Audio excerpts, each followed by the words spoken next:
Muhammad wa ali Muhammad salawat. Ma salli ala Muhammad wa ali Muhammad wa ajil farjum.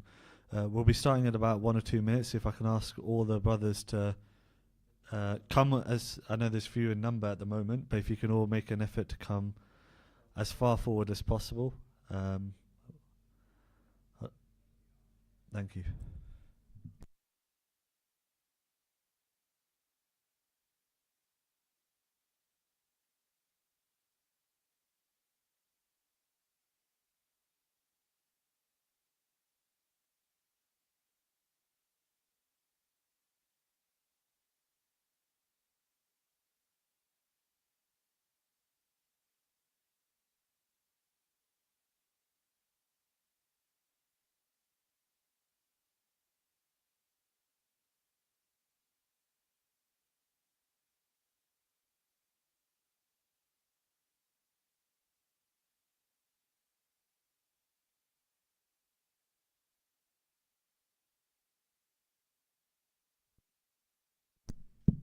Muhammad wa ali Muhammad salawat.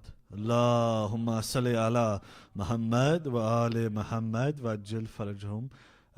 I'd again like to request Sheikh Ali Hadi for tonight's English Majlis. Please welcome him with a loud salawat.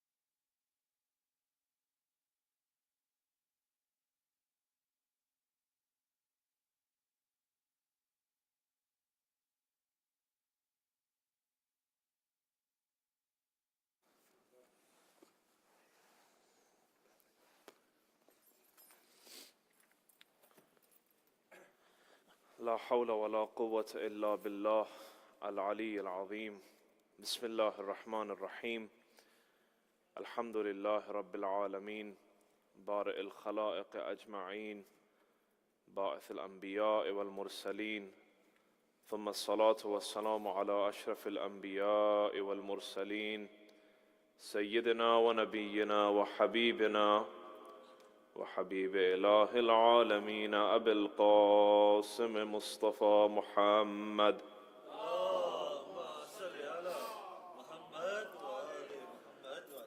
صلى الله عليه وآله وسلم السلام عليك يا أبا عبد الله وعلى الأرواح التي حلت بفنائك السلام على الحسين وعلى علي بن الحسين وعلى أولاد الحسين وعلى أصحاب الحسين. Brothers and sisters, tonight we are gathering for the night of the 4th, and today is the 3rd of Muharram al-Haram. We are all together here under the camp of Imam Hussain alayhi salatu wasalam. Every single night we come here with our children, with our family, and we are all here to pledge an allegiance to the Imam of the age. We all come here to learn something from the school of Karbala. Even our children come over here to sit down and try to gain something from this minbar. And it is their enthusiasm and their devotion to the cause of Allah subhanahu wa ta'ala that allows them to come and sit inside of this majlis. Today I'd like to open up my topic, which is the devotion to the cause of Allah subhanahu wa ta'ala. One of the qualities that Allah subhanahu wa ta'ala loves inside of a mu'min, He likes to see this inside of every single mu'min, and it is amongst the virtues of a mu'min, and it is amongst the qualities of a mu'min as well. It's having ghayrat inside of you. And I'm going to go ahead and define what does ghayrat mean in English as well. Ghayrat means to have a devotion towards something or being strictly protective over the sanctity of something important. Being strictly enthusiastic about the way I approach these red lines and boundaries. Allah subhanahu wa ta'ala loves those people who are ghayyur. those people who have this passion inside of them to defend what is sanctuary for them, to defend what is their red lines, what are their boundaries. The first to ever have ghayrat in this world, the first to ever have this devotion is Allah subhanahu wa ta'ala himself. One of the asma'ullah, one of the names of Allah subhanahu wa ta'ala, according to our Imam alayhi salam, he says, Inna Allah ghayyurun wa yuhibbul ghayrah. That Allah subhanahu wa ta'ala himself is devoted to protecting the sanctities, and he loves those who are also passionate about defending these sanctities as well. And then in this same hadith, Imam alayhi salatu wasalam, Imam Sadiq alayhi salatu wasalam, sallu ala Muhammad. He says, وَمِنْ غَيْرَتِهِ حَرَّمَهُ اللَّهُ الْفَوَاحِشِ. It is out of the devotion of Allah subhanahu wa ta'ala to protect mankind from harm. He made certain things halal and certain things as haram. The reason to why he declared certain things as impure and as forbidden Islamically, as a prohibition in Islam, is because he has a devotion to protect mankind from harm.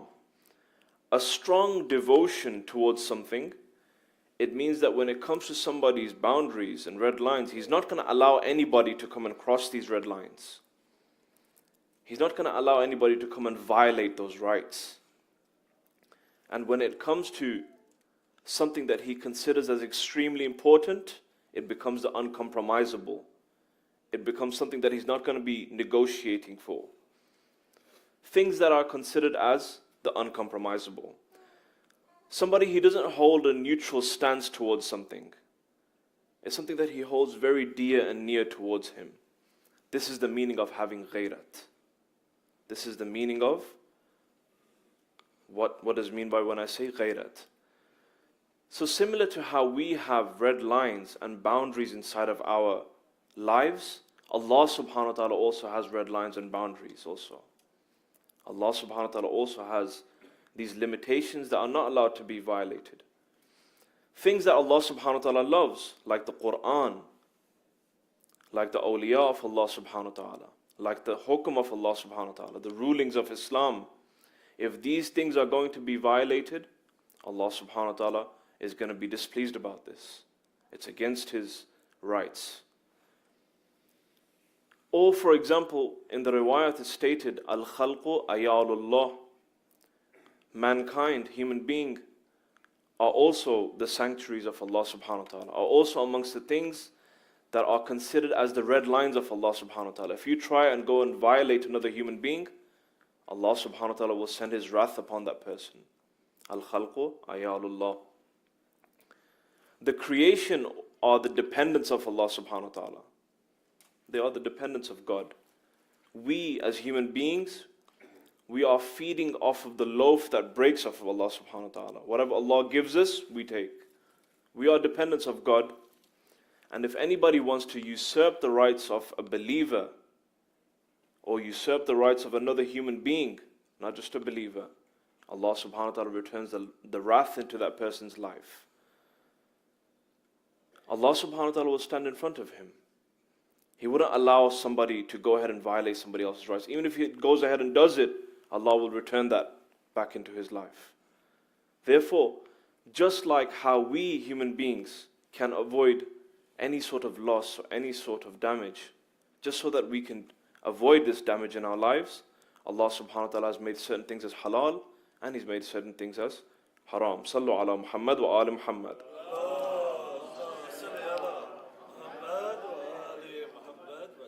If the brothers and sisters pay attention over here, why has Allah subhanahu wa ta'ala made certain things haram? We'll give a few examples over here. There's a great amount of scientific proof behind some of the things that are made haram in Islam as it being damaging towards us, as it being a damaging factor towards our lives. Haram ranging from drinking liquor to eating pork, to gambling, to extortion, money laundering. These things that are considered as haram in Islam, they have a scientific background behind it as well, that these things are harmful for the human being. Anything that you name is haram. there's not only just a religious prohibition behind it, but there's also scientific proofs behind the fact that the damage it causes inside of a human being. The philosophy, for example, behind the prohibition of eating pork. Why is pork haram? Because a pig is an animal that eats its own dirt. It's a shameless animal. Right? This is scientific fact. This is something that all scientists know about. That it's an animal that goes ahead and does whatever it likes. It's a shameless animal. The philosophy behind why is drinking alcohol forbidden, for example? It's because it intoxicates the mind. Not only does it just intoxicate the mind, but according to the riwayat, it intoxicates the minds of 4 generations after you as well. Right? So therefore these are not only just religious prohibitions, but science also tells you that these things are damaging as well.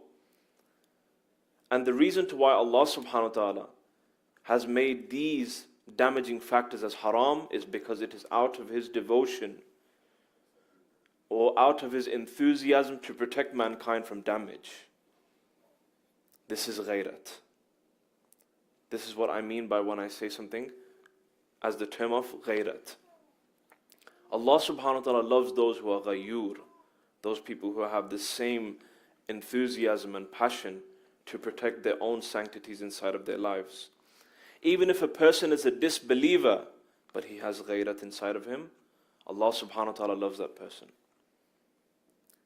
If he's a disbeliever, he's not a Muslim, but he has a devotion to protect the izzat and the honor of his family, Allah subhanahu wa ta'ala likes this person. And similarly, on the flip side, if a person is a abid al-zahid, if he's the most spiritual person of the mosque, if he wears a turban on his head, if he's an imam, a sheikh, a scholar, a reciter, but he doesn't have ghayrat inside of him, Allah subhanahu wa ta'ala doesn't like this person.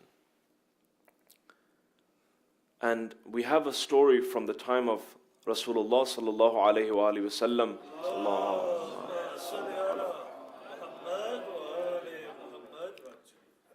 That after the war of Badr, there were a handful of polytheists that were taken to Medina to go and be sentenced for the crimes they had committed against the Muslims. A lot of the polytheists, they had come out to the war of Badr and they had killed a lot of the Muslims. So in return for this, they had to come under the Islamic constitution, which was the governance of the Prophet, peace be upon him. Although the Prophet, peace be upon him, didn't have a government in Mecca at the time, but according to Islami Shar', he had to go ahead and do hudud ilahi, or he had to go and implement the justice of Allah subhanahu wa ta'ala on these polytheists. A handful of polytheists were taken back to the Prophet, and they were bound to be sentenced for divine punishment at the direct orders of the Prophet, peace be upon him, because they had killed Muslims, as I mentioned. Angel Jibreel, he descends down to the Holy Prophet, peace be upon him. He says, Ya Rasulullah, I have a message from Allah subhanahu wa ta'ala. One of these mushrikeen out of this group that has been taken back, one of these have to be separated and he must be kept alive. And the Holy Prophet, peace be upon him, was told that this man has 5 qualities. So this man was separated from this group, and the rest of the mushrikeen was sentenced for the crimes they had committed against the Muslims.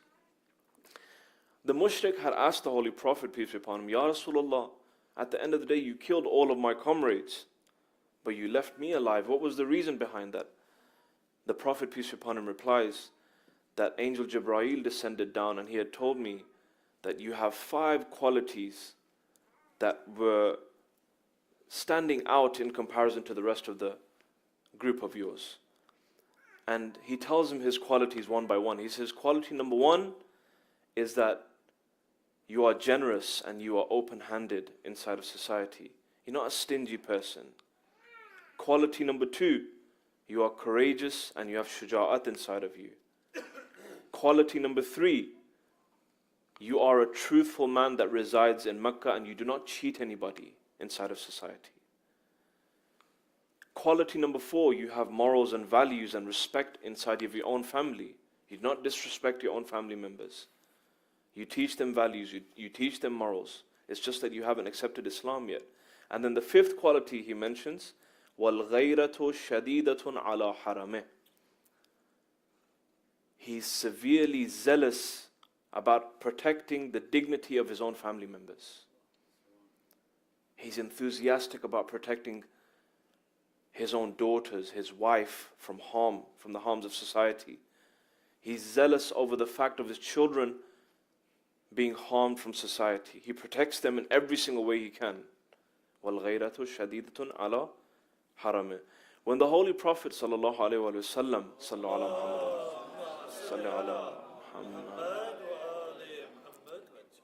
when the Holy Prophet tells this man that you have these qualities, he looks at the Prophet, peace be upon him, and he says, Ya Rasulullah, O Prophet of God, O Prophet of Islam. He didn't accept Islam at that point. He said, how do you know these qualities are inside of me? He says that I had this wahi and this revelation from Angel Jibreel. And this is where the man testifies. And he says that since you know my qualities, and I know that these qualities are true inside of me, I am willing to testify that you are the Prophet of Allah subhanahu wa ta'ala. Sallu ala Muhammad wa ala Muhammad.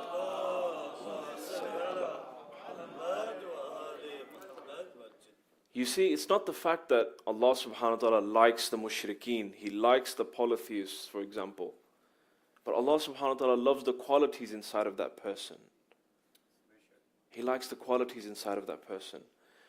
And like I said before, if a person is the most abid al-zahid inside of a mosque, or he's the most pious of the community, and he performs the lengthiest of ruku and sajdas, but he doesn't have ghayrat inside of him, or he doesn't have that enthusiasm over protecting what is considered as sanctuary by Allah subhanahu wa ta'ala, he isn't sensitive over the honor of his own family. He doesn't care about the hijab of his wife. He doesn't care about the hijab of his children or his daughters.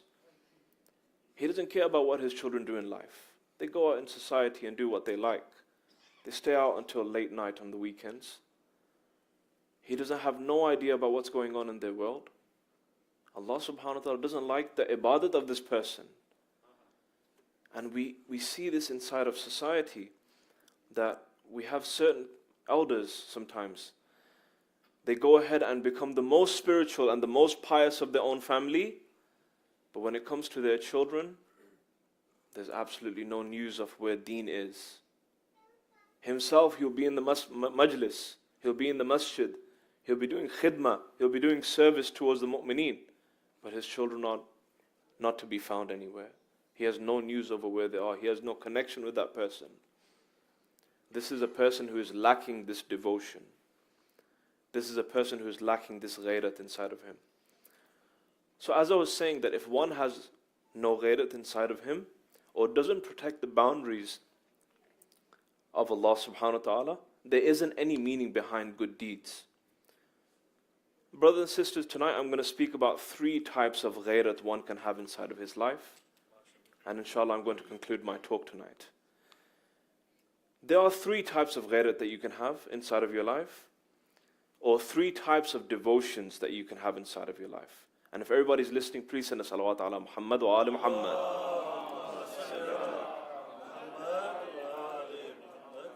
Normally, when we hear this word, ghayrat, right? It's an Urdu word, it's a Farsi word, ghayra is an Arabic word. These things are familiar for people who understand the language.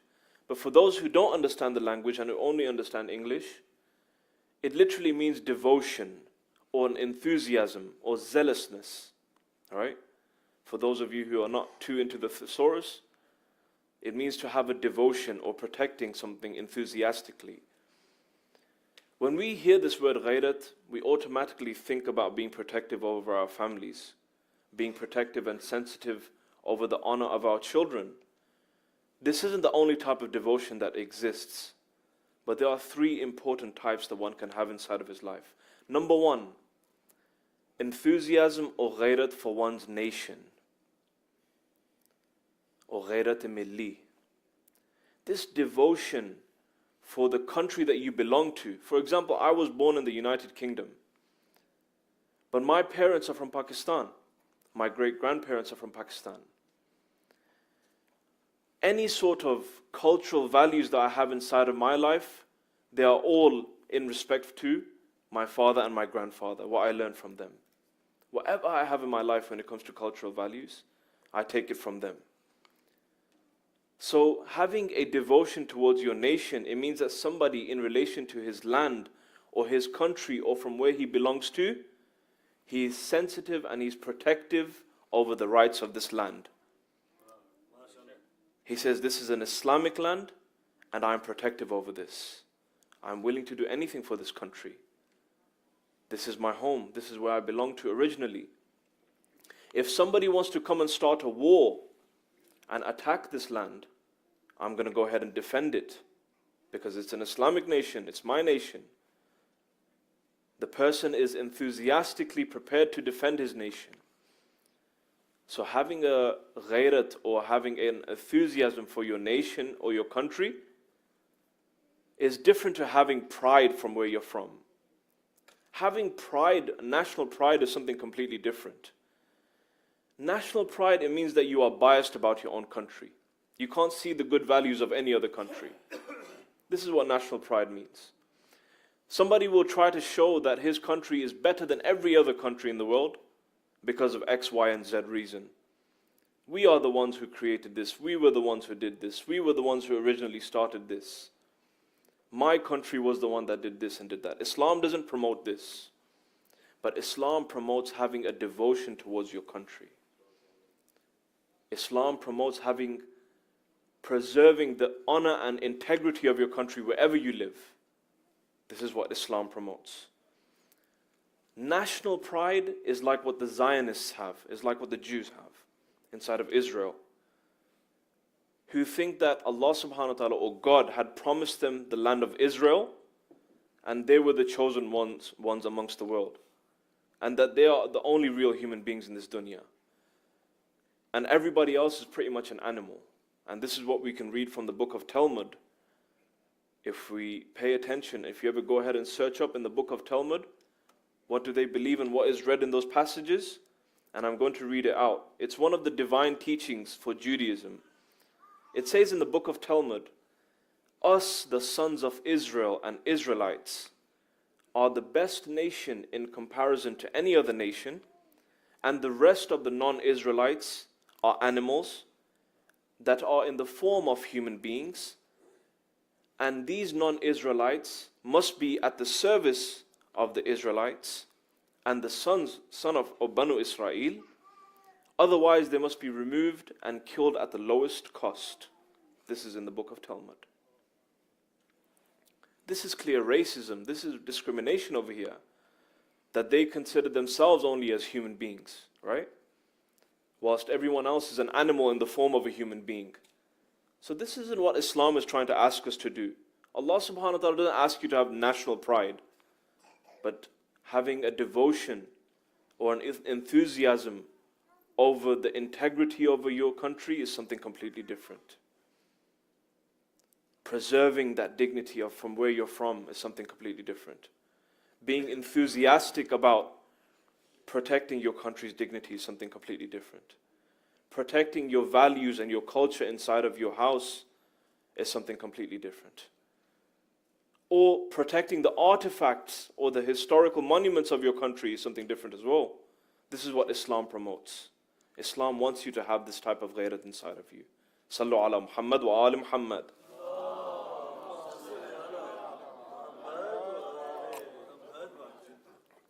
Please recite another salawat, please. Allahumma salli ala. Another pride of the nation for Pakistan, for example, because I'm originally from Pakistan, and a lot of you are also. For example, the likes of Shaheed Arif Hussain al-Hussaini. He's a pride for Pakistan. Because he was the only Shia scholar throughout the history of Pakistan that tried to unite the Sunnis and Shias onto one platform. And he gave his blood for this country as well. And he gave his entire devotion and enthusiasm to protecting the integrity of that country. This is something of great value. This is what it's called by having a devotion towards your own country, or ghayrat milli. There was nobody that had more devotion to his country as an alim ad-din as Shaheed Allama Arif Hussain al-Husseini, fighting against takfiris, taking strong stances against Wahhabism in Pakistan, taking strong stances against Shia genocide. These were the things that he would stand for. Taking strong stances against oppression and zulm, and standing firm against the Taghut, who are amongst the motives of this Shaheed. And this is why you still hear the voices echo in Pakistan of the Shias. They say, Afkar Shaheed Zinda hai. They say that this Shaheed is still alive today.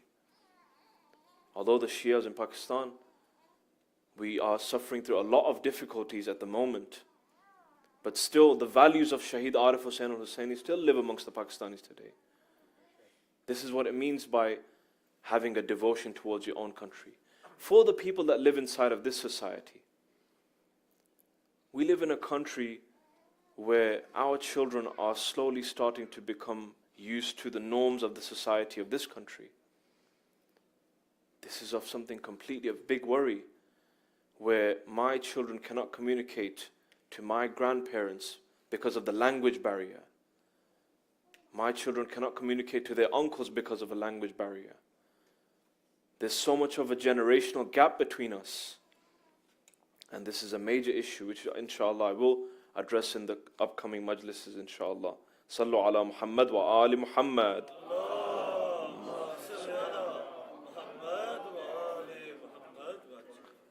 So as I was saying, having a devotion towards the country that you belong from originally, this is what we was talking about. It doesn't necessarily mean that you go and join the army of the country. I'm going to go join the Pakistani armed forces, for example, or I'm going to go join Lebanon's armed forces. It doesn't necessarily mean that. It doesn't necessarily mean that I'm going to go and do jihad for this country. No, it doesn't mean that at all. The university student who doesn't leave his country, although he's offered hundreds and thousands of dollars of scholarship in the other country, he says that no, I'm going to stay in this country and I'm going to build my country. I'm going to stay in this place and I'm going to build it myself. I'm going to try to help it. Or, for example, out of their devotion and commitment to the land, they use their skills and they help enhance the society that they live in. This is also a jihad. This is also a devotion to the cause of Allah subhanahu wa ta'ala. A businessman, for example. We have many businessmen that live in Pakistan. They can relocate to the UK tomorrow. They can come and get a mortgage out here. They can come live in Canada. They can live in the United States. But they chose to live in their own country to improve it. This is also having a devotion towards the cause of Allah subhanahu wa ta'ala in a way.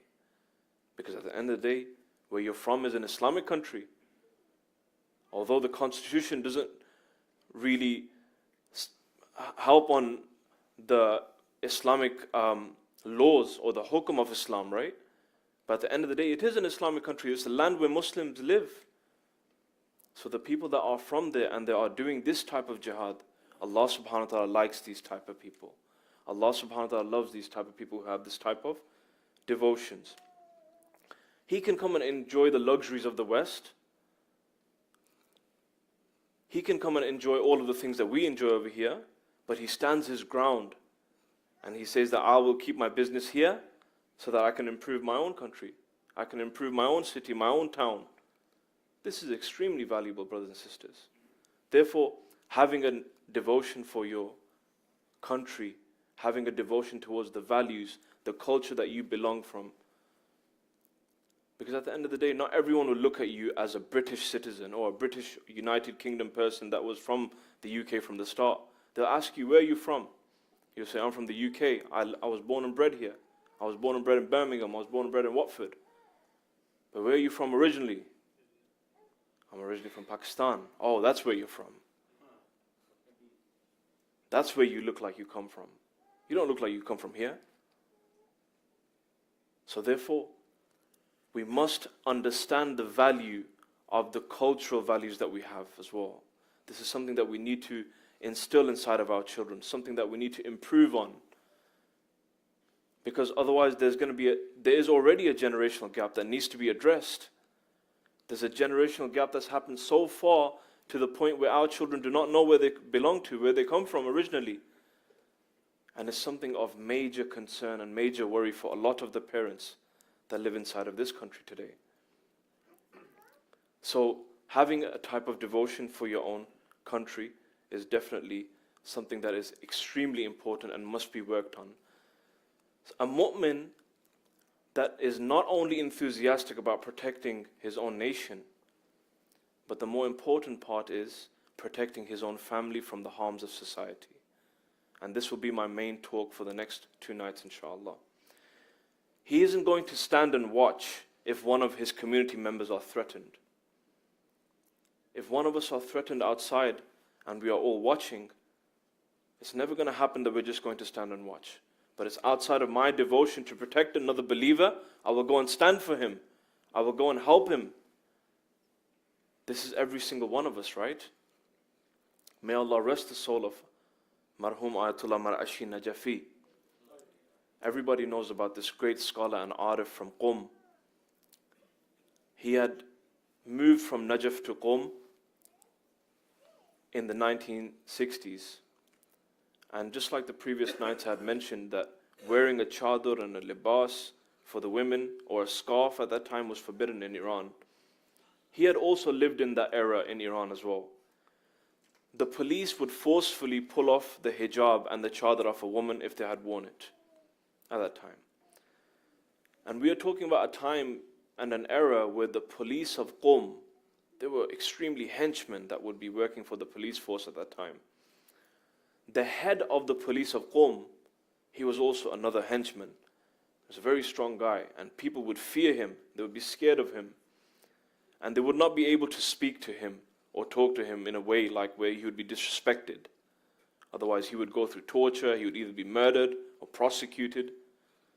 He comes into the haram of Bibi Masuma Salamullah Alaiha one day, and he walks inside with his shoes alongside with a couple of other of his police forces, and he goes straight to the women's section of the Zari.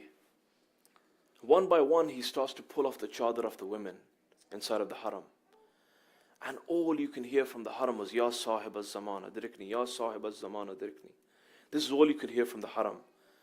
And may Allah rest the soul of Marhum Ayatollah Marashi Najafi, he was crossing by the haram that day, coincidentally.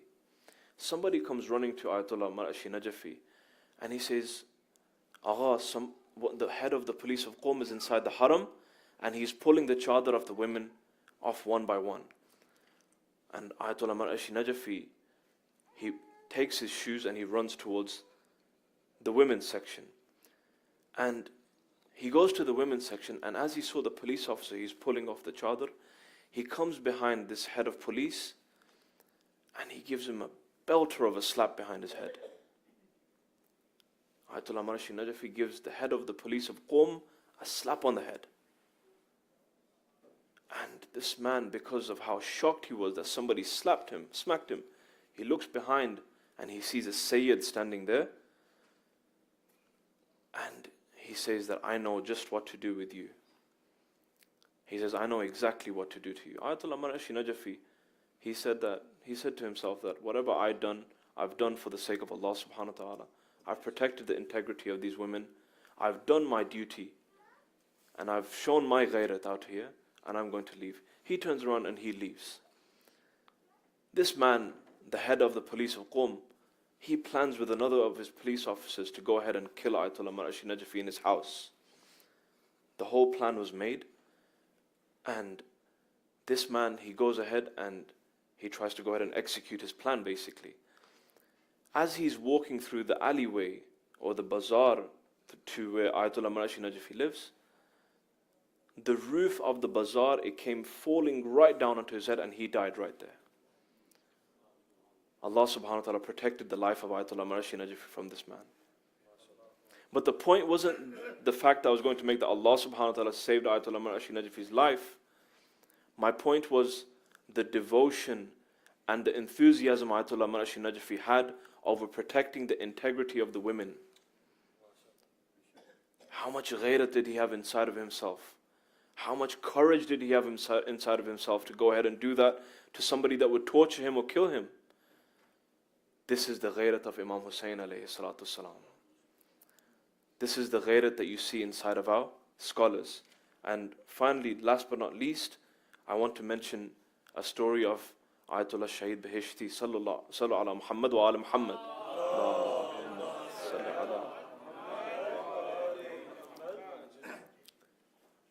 And before I do that, I just wanted to say on a side note before I go ahead and conclude my majlis after the next story I tell, sometimes we can see that some of the brothers, they are walking with their wives and their daughters, for example. And this isn't only related to the women.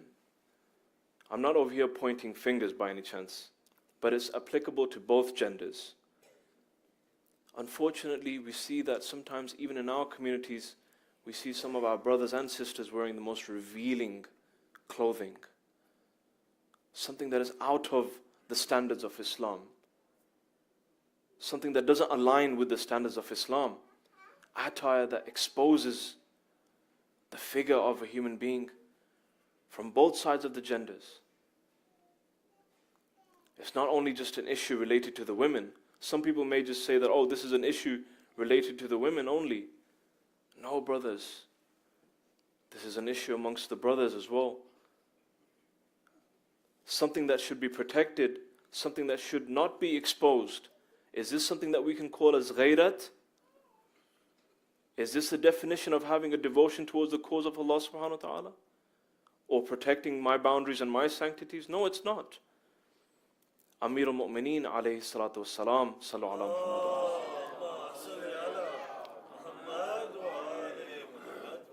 When he had reached his khilafat in Kufa, he addresses the men of Kufa in one khutbah.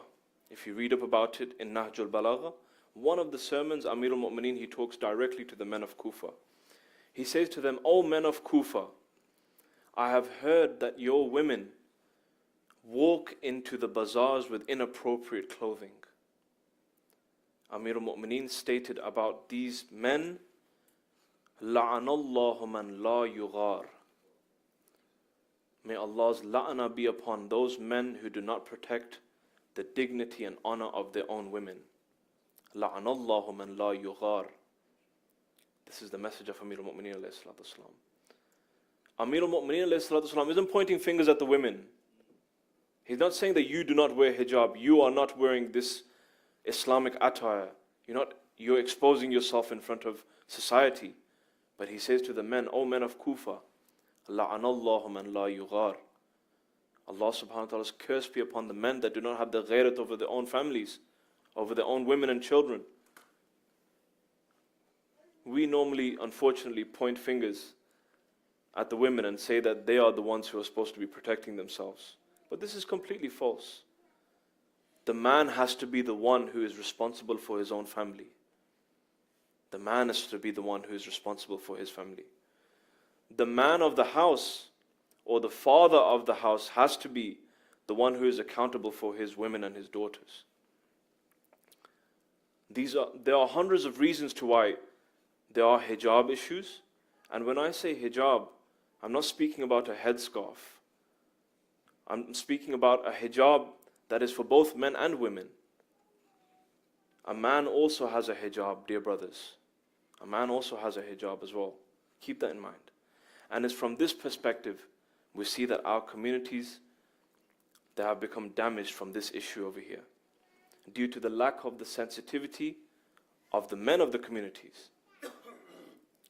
So preserving the boundaries and the sanctities of your own family has to be the red line of your own life. This has to be the number one mission of your life, to protect the honor and integrity of your own family. And above that, and more important than that, is having a devotion towards your deen, which inshallah I will elaborate on that in the coming majalis also. Having a ghairat towards your religion. When your religion, the red lines are being crossed, what will you do? Will you stand for this religion? Will you go out and devote yourself towards this religion when it's violated? Or are you going to stay neutral? Or are you going to stay silent? Sallu ala Muhammad wa ali Muhammad.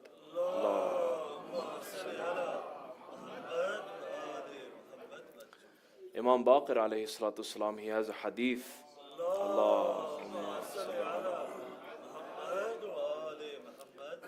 He says, Man la haya'a lahu, la deena lah. That the person that doesn't have modesty, he doesn't have a religion. Meaning that modesty and deen are components of each other. These are two things that come together. One cannot be separated without the other. Modesty cannot be separated without deen. Deen cannot be separated without modesty. If there is no modesty, then there is no Imam Hussein alayhi salam. Similarly, the opposite of this is true also. If a person doesn't have Imam Hussein in his life, he doesn't have modesty inside of his life either. This is why Imam Baqir says, Man la haya'a lahu, la deena lah. And the story that I was going to narrate of Shaheed Beheshti Nijad, another great scholar from Iran, he lived in Isfahan about 60 to 70 years ago. And why do I narrate a lot of the scholars from Iran? Is because a lot of the Irfani scholars come from this country as well. Somebody may think to himself that he's always narrating scholars from Iran. We have great ulama from both sides, Iraq and Iran for sure. But a lot of the stories that come out with regards to these topics, a lot of them have come from Iran, which is the honest truth. And Shaheed Beheshti Nijad, he lived in Isfahan about 60 to 70 years ago.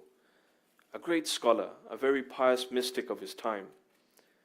80 years ago, an incident happened with Shaheed Beheshti Nijad. He was going for ziyarah to Karbala. He took his family, his daughters with him. As he was traveling by road to Karbala, and if you travel by road from Iran to Iraq, you have to stop at either of the three borders, Mehran, Shalamche, or Chazabe. These are the three borders that you have to cross to get into Iraq. Ayatollah Shaheed Beheshti Nijad, he was traveling through a place called Mehran. This is the main border where Iranians, they crossed into Iraq for ziyarah. As he was traveling, the town which borderlines Iraq and Iran is called Qasr Shirin. When he gets towards Qasr Shirin and he goes towards the border with his family and his daughters,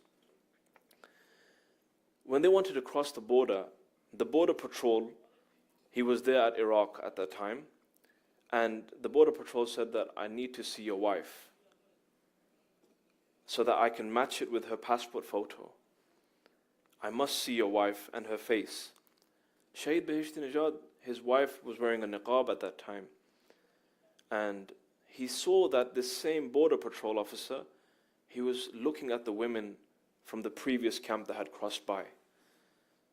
So to protect his wife, he asked the border patrol, that the border officer or the immigration officer, he asked him that, is it possible for a woman to come and see my wife and match it with her passport photo?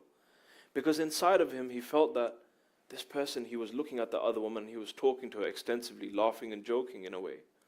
And he didn't want the same thing happening to his wife also.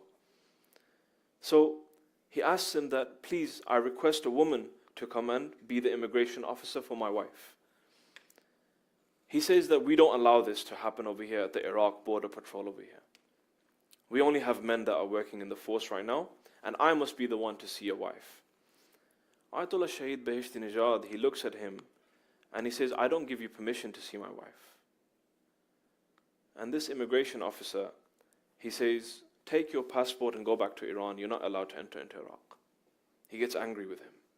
He gets very, very angry and heated. He says, take your passport and go back to Iran. Ayatollah Shaheed Beheshti Nijad, he stayed in this city or this town called Qasr Shirin on the border of Iraq for 3 days.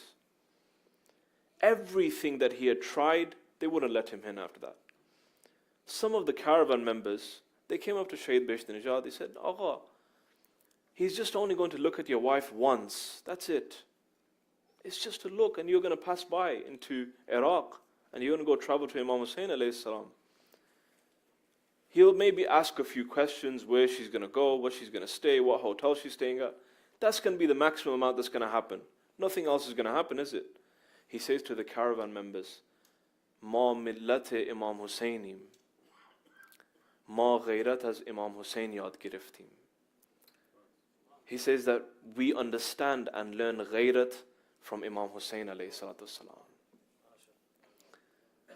We learn غیرت from Abul Fazl al-Abbas alayhi salatu wasalam.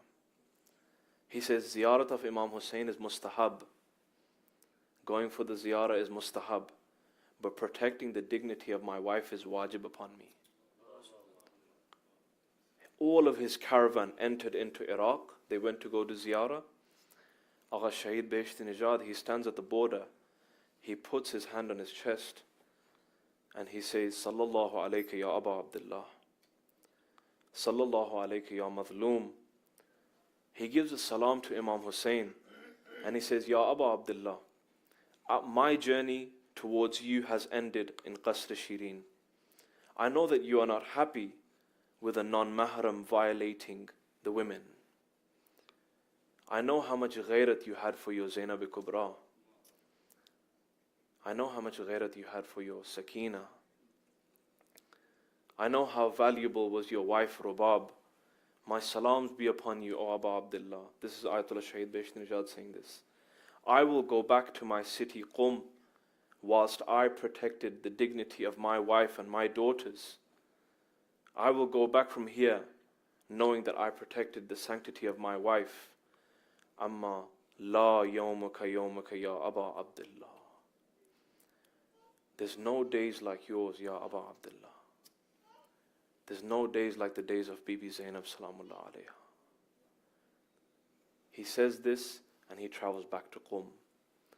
My point of saying this is, dear brothers and sisters, if we want to learn about devoting ourselves towards our family members, protecting our women and our daughters from the harms of society, then look no further than Abi Abdullah alayhi salatu wassalam. Look no further than the Imam of the Ghairat, which is Imam Hussein alayhi salatu wassalam.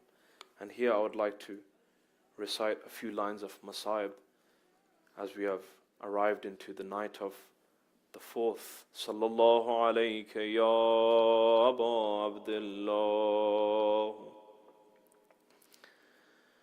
Sallallahu alayka ya Madloom.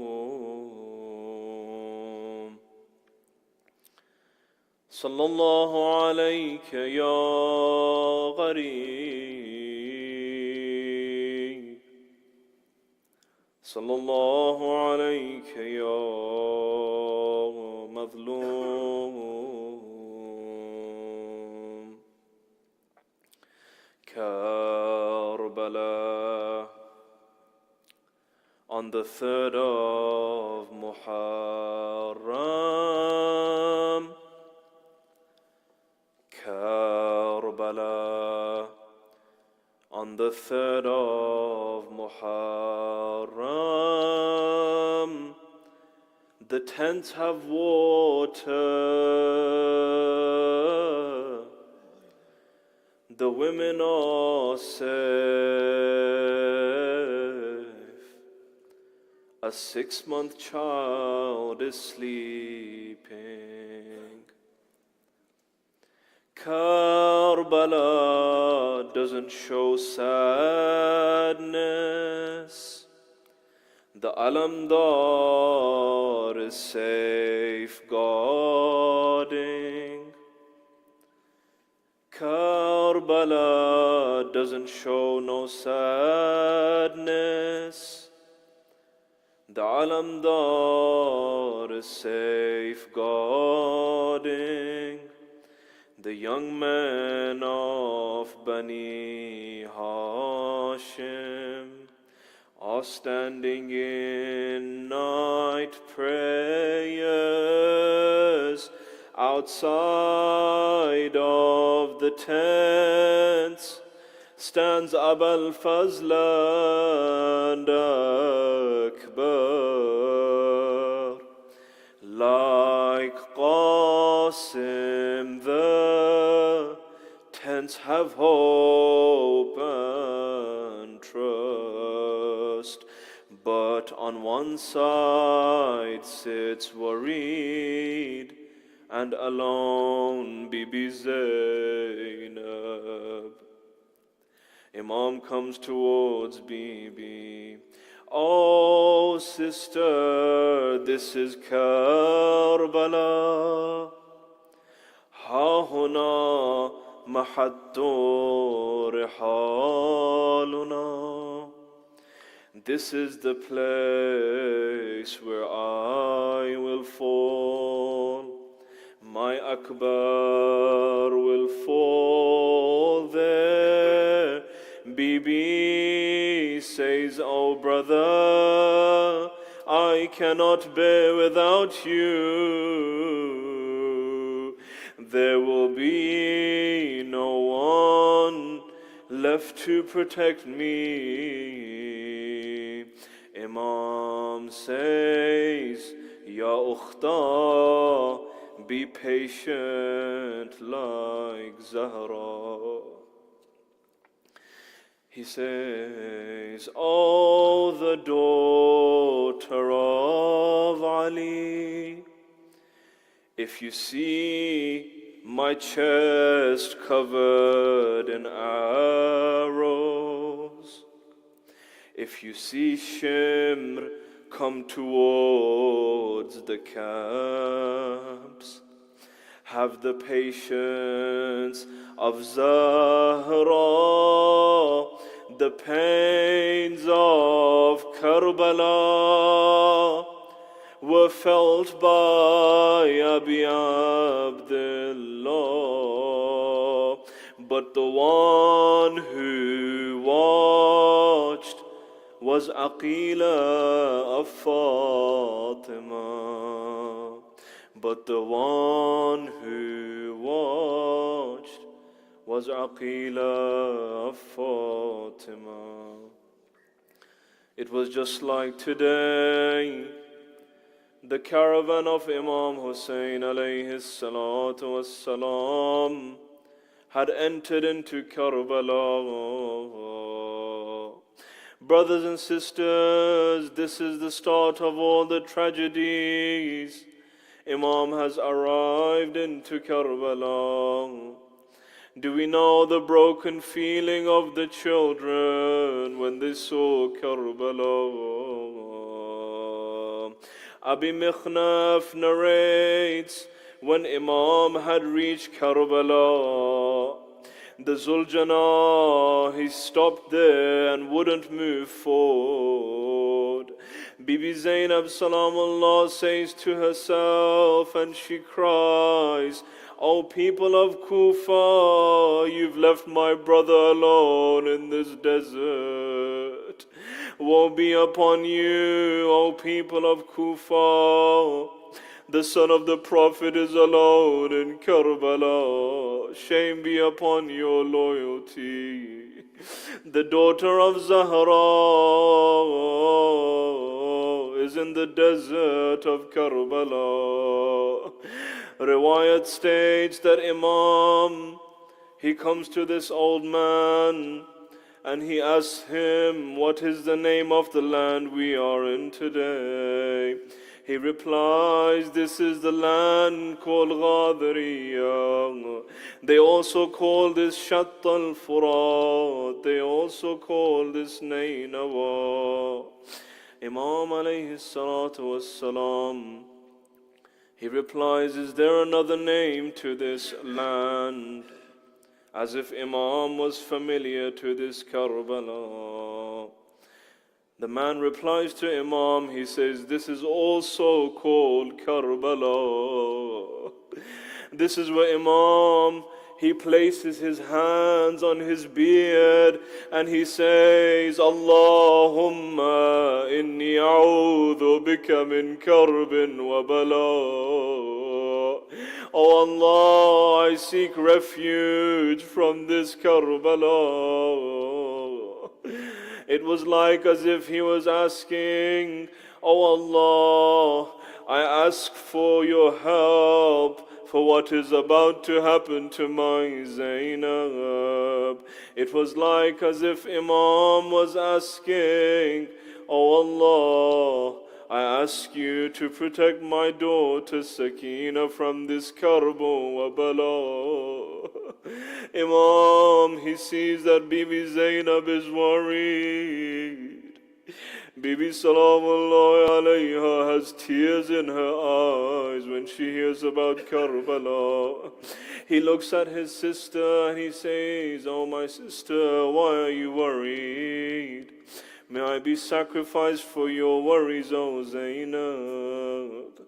Over here you worry for your Zainab.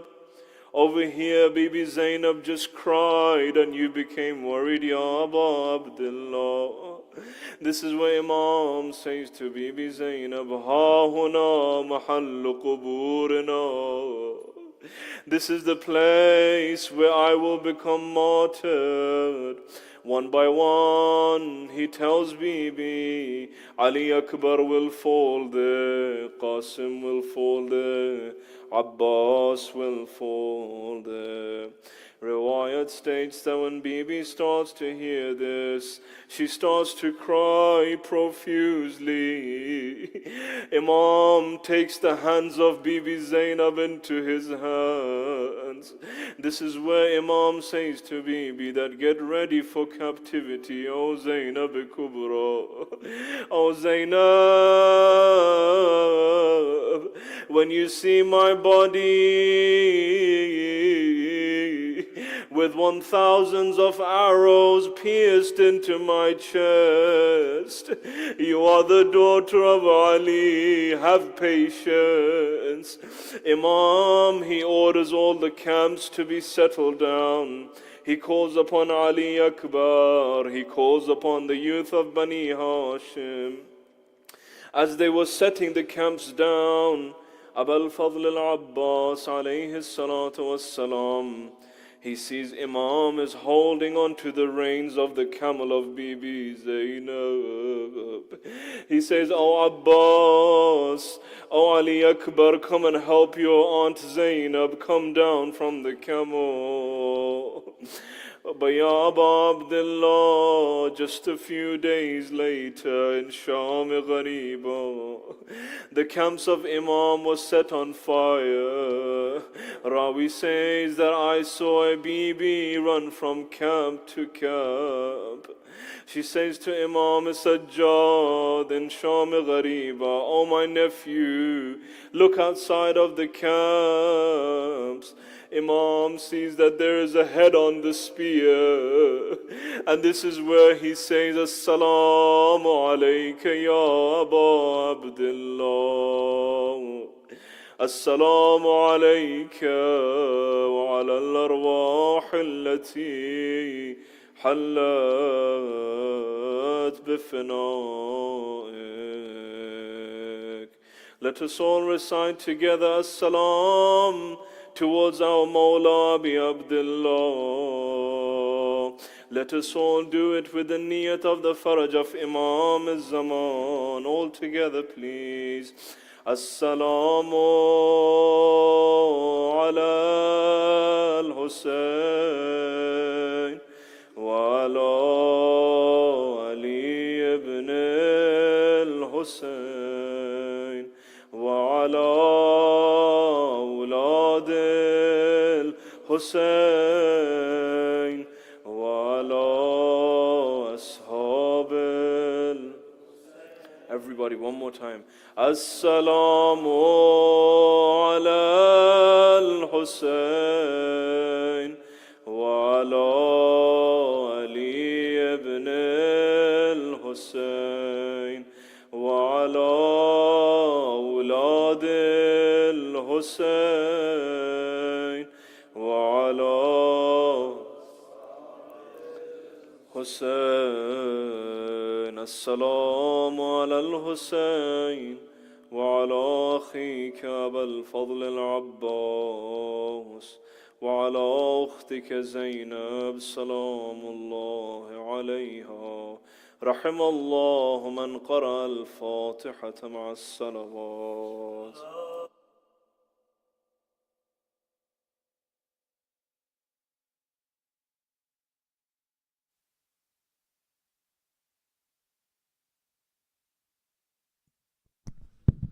Just for a message for all the brothers leaving, please do collect some niyaz on your way out of the center. Next, if I can please invite Syed Hawar Kazmi to the podium for a quick recitation. Please welcome him with a loud salawat.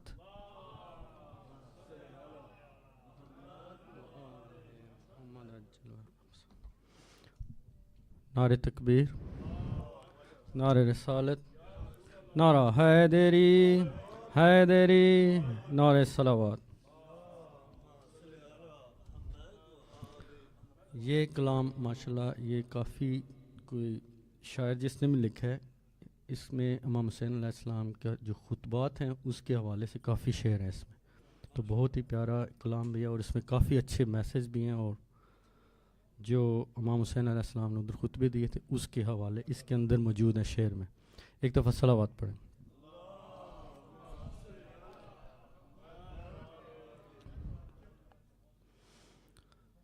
قبلہ آپ کی اجازت سے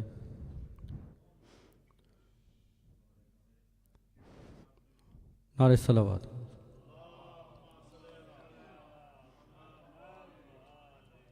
کوشش کیجیے میرے ساتھ پڑھنے کی کوشش کیجیے. فاطمہ کے چین نے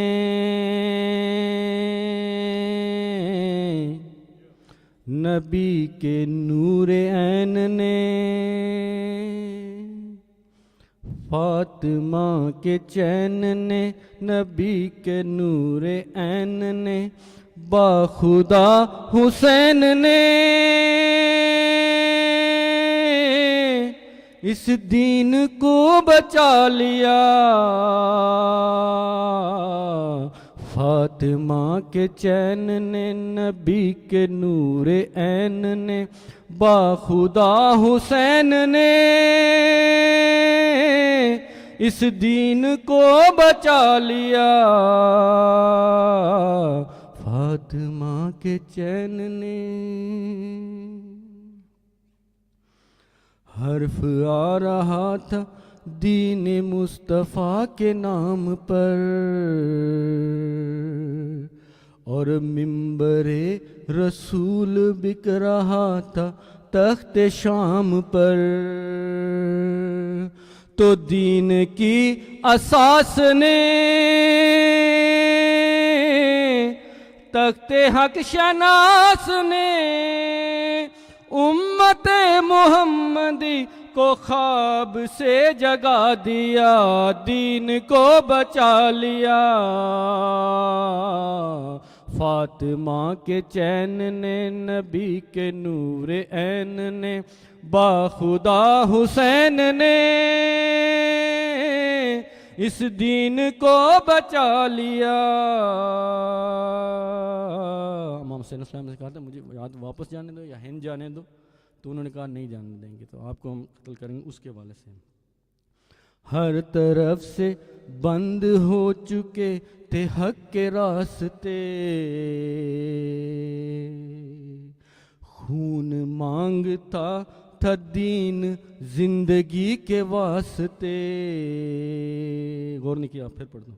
ہر طرف سے بند ہو چکے تھے حق کے راستے،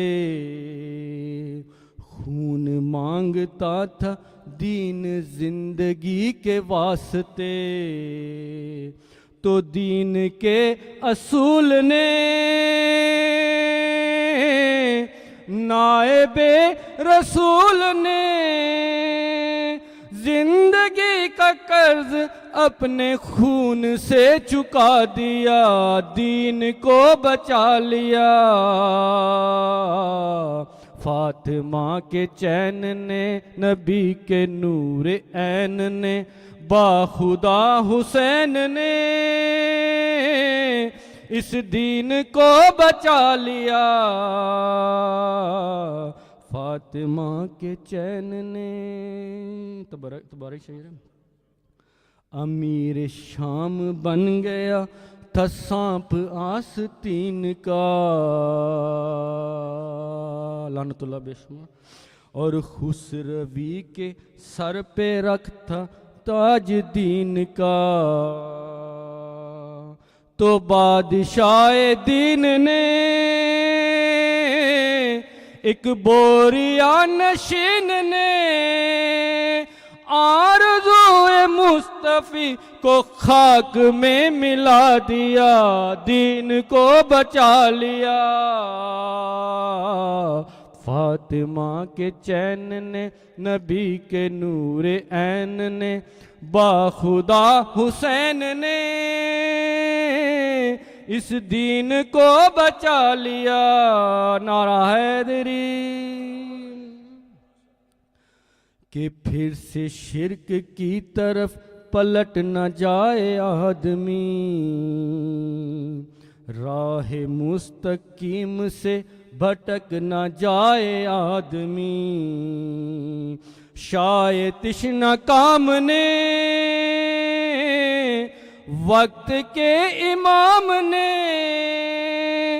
حق کی راہ پر لہو سے ایک دیا جلا دیا، دین کو بچا لیا۔ فاطمہ کے چین نے، نبی کے نور عین نے، باخدا حسین نے اس دین کو بچا لیا۔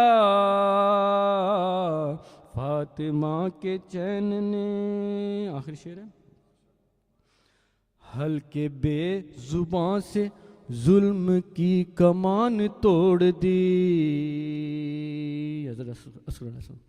ہلکے بے زبان سے ظلم کی کمان توڑ دی، شیرگے گلو سے خسروی کی دھاڑ توڑ دی، نازش حیات میں اس فخر کائنات نے سر کٹا کے آدمی کا سر بلند کر دیا، دین کو بچا دیا۔ فاطمہ کے چین نے، یا علی نعرہ حیدری، نعرہ صلوات، اللہم صلی اللہ۔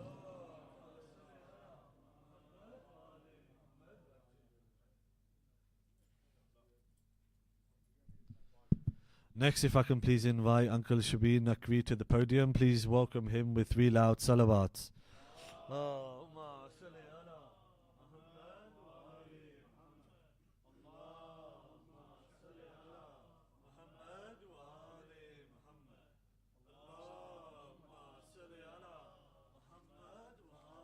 محمد وعجل فرجہ۔ اعوذ باللہ من الشیطان الرجیم، بسم اللہ الرحمن الرحیم، الحمدللہ رب العالمین، بر محمد وعلی محمد صلوات۔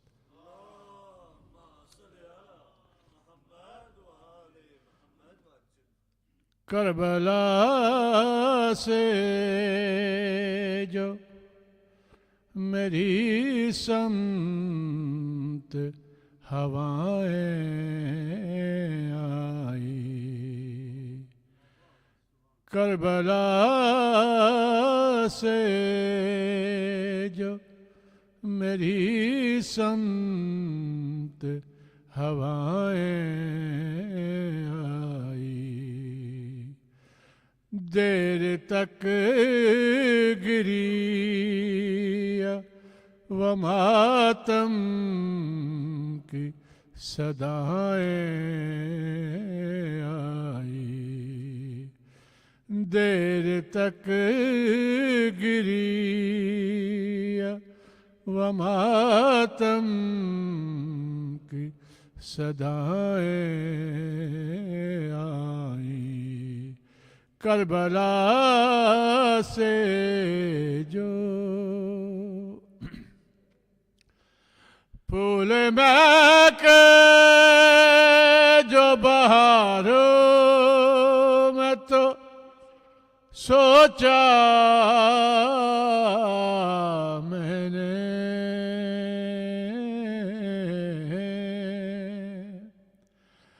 پھول مہک جو بہاروں میں تو سوچا میں نے، کن شہیدوں کے لیے سرخ کب آئیں آئیں کن شہیدوں کے لیے سرخ کب آئیں آئیں کربلا سے جو جب ماتم کے لیے ہاتھ اٹھائے میں نے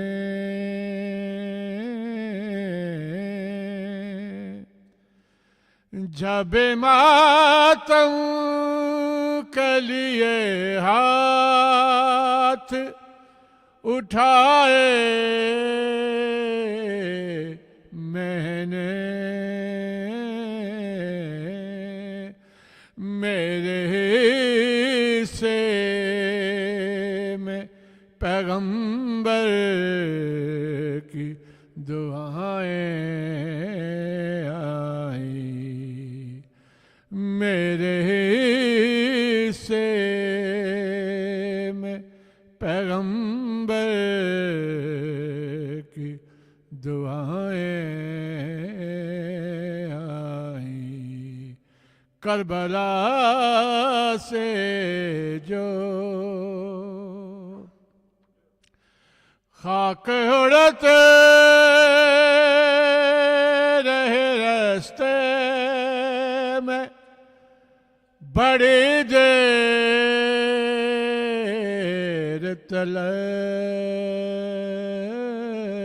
تلک خاک اڑتے رہے راستے میں بڑی دیر تلک بیویوں کو جو کبھی یاد ردائیں آئی بیویوں کو جو کبھی یاد ردائیں آئی کربلا سے جو نام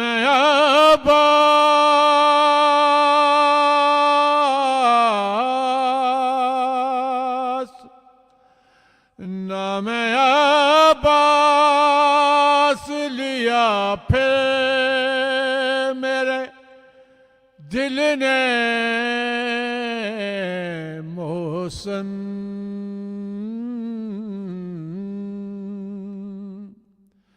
نام عباس لیا پھر میرے دل نے محسن میرے حصے میں سلام میرے پھر سلامی میرے حصے میں دو عالم کی آئیں کربلا سے جو میری سمت ہوائیں آئی پر محمد و آل محمد صلی اللہ علیہ وسلم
أعوذ بالله من الشيطان الرجيم بسم الله الرحمن الرحيم إن الله وملائكته يصلون على النبي يا أيها الذين آمنوا صلوا عليه وسلموا تسليما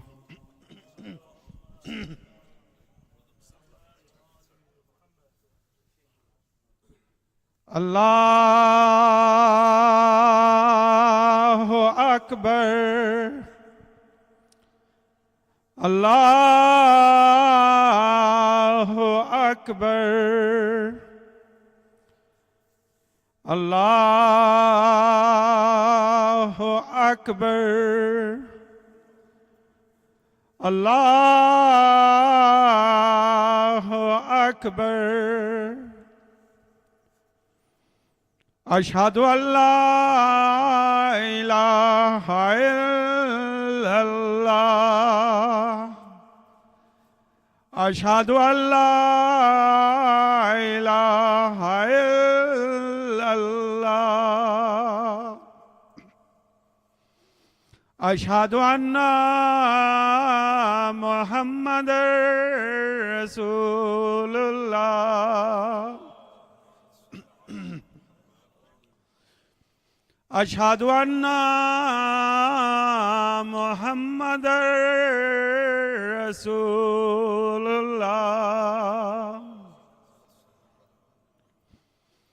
اشہد ان علی ولی اللہ واولاد المعصومین حجاج اللہ اشہد ان علی حجت اللہ واولاد المعصومین حجاج اللہ حیا علی الصلاۃ حیا علی الصلاۃ حیا علی الفلاح حیا علی الفلاح حیا علی خیر العمل حیا علی خیر العمل اللہ اکبر اللہ اکبر لا الہ الا اللہ لا الہ الا اللہ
Muhammad wa ali Muhammad salawat. Allahumma salli ala Muhammad wa ali Muhammad wa ajil farjahum. Assalamu ala al-Hussein wa ala Ali ibn al-Hussein wa ala awlad al-Hussein wa ala ashab al-Hussein. Muhammad wa ali Muhammad salawat. Allahumma salli ala Muhammad wa ali Muhammad wa ajil farjahum. Please join me reciting Surah Al-Fatiha once, the Surah Ikhlas 3 times for all the marhumeen. Tonight's Niyaz is sponsored by Urban Kitchen Market Street. Subs Chai is sponsored by Syed Arfan Shah of the Mosque Niyaz team.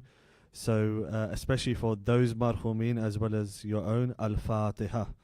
Bismillah ar-Rahman ar-Rahim. Alhamdulillah Rabbil Alameen ar-Rahman ar-Rahim. Iyyaka na'budu wa iyyaka nasta'in. Ihdinas siratal mustaqim. Siratal ladzina an'amta 'alayhim ghayril maghdubi 'alayhim waladdallin. Bismillah ar-Rahman ar-Rahim. Qul huwallahu ahad. Allahu samad. Lam yalid wa lam yulad wa lam yakul lahu kufuwan ahad. Bismillah ar-Rahman ar-Rahim. Samad. Lam yalid wa lam yulad wa lam yakul lahu kufuwan ahad. Bismillah ar-Rahman ar-Rahim. Qul huwallahu ahad. Samad. Lam yalid wa lam yulad wa lam yakul lahu kufuwan ahad. Rabbi salli ala Muhammad wa ala Muhammad. Just a few quick announcements. There's ongoing daily Niyaz and Sabil all throughout Ashura Muharram. If any brothers wish to sponsor, you can see the details on the screen or speak to the treasurer at the table at the back of the men's hall. Sisters, please speak to Sister Sajida upstairs for any Muharram Niyaz donations. Cash, card and mobile payments are all accepted. Just a few notes for all attendees. Please listen to and cooperate with all volunteers. As programs will be finishing late, please leave in an orderly fashion to avoid upsetting our local neighbours. For parents, please accompany your children to the toilet at all times to avoid any accidents or mishaps. Now, I made the same announcement last night, so especially for all the fathers, if I could please ask the brothers at the back just to keep the noise to a minimum. There was an incident last night in the gents' toilets where it was found that I believe some people were burning toilet paper on top of the toilet seat. Fortunately, there wasn't any major damage. But just to reiterate, if any of your children are going to the toilet, please go with them to do that. I don't want to be mentioning burning toilet paper from the podium anymore this year. And just a general note, especially to all the fathers, please keep your children with you at all times. As long as they're with you, you can guarantee their safety and make sure they don't get into any incidents. So again, special request to all fathers, please keep your sons, whether they're young or old, please make sure you know where they are throughout the whole night. And again, if your children are going to the toilet, please go with them. And just so we don't have to keep repeating this message every night. Final request to all attendees, family membership, which includes Muharram Fund, is £240.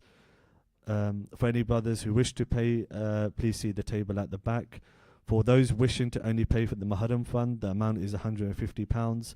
All of the details about the membership, Niyaz, Sabil donations, you can see them on the ticket at the bottom of the TV screens. Now, without any further delay, actually, just before I invite the Syed forward, if I can please ask all the brothers to come as far forward as possible. There will be people coming after you, and what happens is we have spaces at the front and everyone is sitting right at the back. So with a loud salawat, if I can please ask all the brothers to move forward. Allahumma salli ala Muhammad wa ali Muhammad.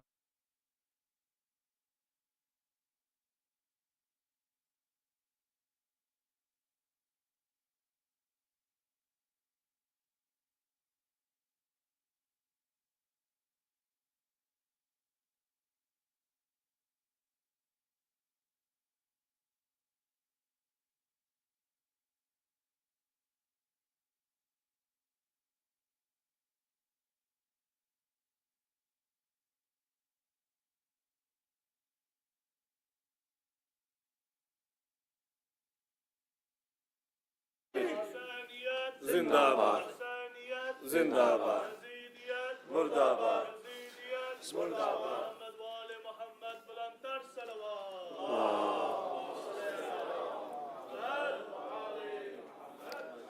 वअज्जिल फ़रजहुम। तमाम मरहुमीन के लिए شہدائے ملت جعفریہ، شہدائے پارہ چنار، پاکستان میں جو حادثہ ہوا ہے، مولانا سفیر شیرازی صاحب کا انتقال ہوا ہے۔ پنجاب میں جب مجلس پڑھنے جا رہے تھے تو رستے میں ایک کار ایکسیڈنٹ کے حادثے میں اسی وقت ان کی موت ہو گئی ہے۔ پروردگار عالم سے دعا ہے انہیں انشاءاللہ امام حسین کے ساتھ جنت میں محشور فرمائیں۔ ان کو یاد کیجئے، اپنے اپنے مرحومین کو یاد کیجئے، ایک مرتبہ سورہ فاتحہ کی تلاوت کیجئے۔ بسم اللہ الرحمن الرحیم، الحمدللہ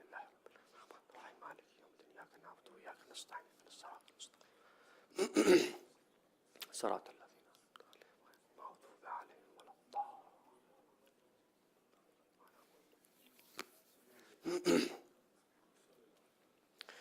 اعوذ باللہ من الشیطان الرجیم، بسم اللہ الرحمن الرحیم، الحمد للہ رب العالمین، بارئ الخلائق اجمعین، باعث الانبیاء والمرسلین، ثم الصلاة والسلام والتحیۃ والاکرام علی الافضل الموجودات، العبد المؤید، الرسول المسدد، المصطفى الامجد والمحمود الاحمد، سیدنا ونبینا وحبیب قلوبنا وشفیع ذنوبنا، صاحب الوقار والسکینہ، المدفون بأرض المدینہ، ابی القاسم محمد، اللہم صلی اللہ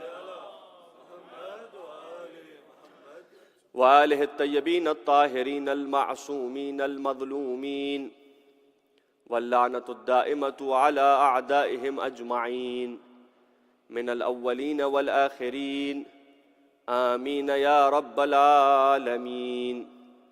فقد قال سبحانہ وتعالی فی کتابہ الکریم وہو اصدق القائلین وقولہ الحق۔ بسم اللہ الرحمن الرحیم، هل جزاء الإحسان إلا الإحسان فبأي آلاء ربكما تكذبان۔ صدق اللہ العلی العظیم، بآواز بلند صلوات۔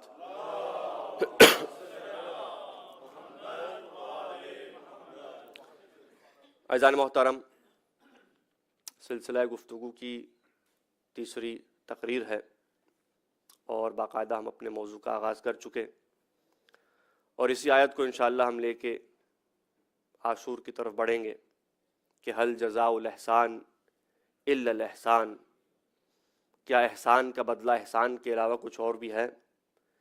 کیا اچھائی کا بدلہ اچھائی نہیں تو اور کیا ہے؟ فبأي آلاء ربكما تكذبان، تو تم اپنے پروردگار کی کس کس نعمت کو جھٹلاؤ گے؟ عزیزان محترم، پروردگار عالم نے قرآن میں یہ سوال رکھا ہے، حل جزاء الاحسان۔ یہ حل جو ہے یہ حل استفہام ہے، یعنی ایک سوالی، ایک کویسچن آپ کہہ لیں، کویسچن مارک کہہ لیں۔ سوال کا آغاز عربی میں حل سے ہوتا ہے، یا انت یوسف، کیا آپ یوسف ہیں؟ یا حل جزاء الاحسان، کیا احسان کا بدلہ احسان کے علاوہ کچھ اور ہے؟ یعنی اللہ نے یہ سوال کر کے آپ سے جواب نہیں مانگا، سوال کر کے بتا دیا کہ عقل سے اگر غور کیا جائے تو اسی میں اس کا جواب ہے۔ یہ نہیں ہے کہ اللہ نے سوال کیا کہ کیا جزاء احسان، احسان کے علاوہ کچھ اور ہے، تو انتظار جواب نہیں ہے پروردگار عالم کی طرف سے۔ عقل بتائے گی کہ نہیں، اگر احسان کے علاوہ احسان نہ ہو تو ظلم ہے، اور یہ آیت کافی ہے عدل الہی کو ثابت کرنے کے لیے۔ ہمارے ہاں آپ جانتے ہیں شیعوں کے ہاں اصول 5 ہیں، اہل سنت کے ہاں 3 ہیں، ہم پنجتنی ہیں، اصول بھی 5 ہیں۔ توحید،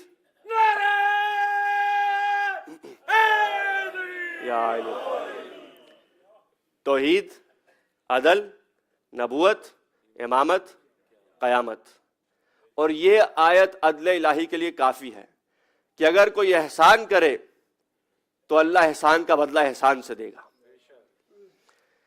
عزیزان محترم، کل بات حضرت ابو طالب تک آ پہنچی، اور آج میں چاہتا ہوں کہ وہیں سے بات کا آغاز کیا جائے۔ عزیزان محترم، جناب، کیونکہ موضوع ہے دین اسلام پر آل ابو طالب کے احسانات، تو آل ابو طالب کے احسانات سے پہلے تو یہ دیکھیے کہ ابو طالب کے احسانات کیا ہیں۔ سنیں گے ذکر ابو طالب علیہ الصلوۃ والسلام۔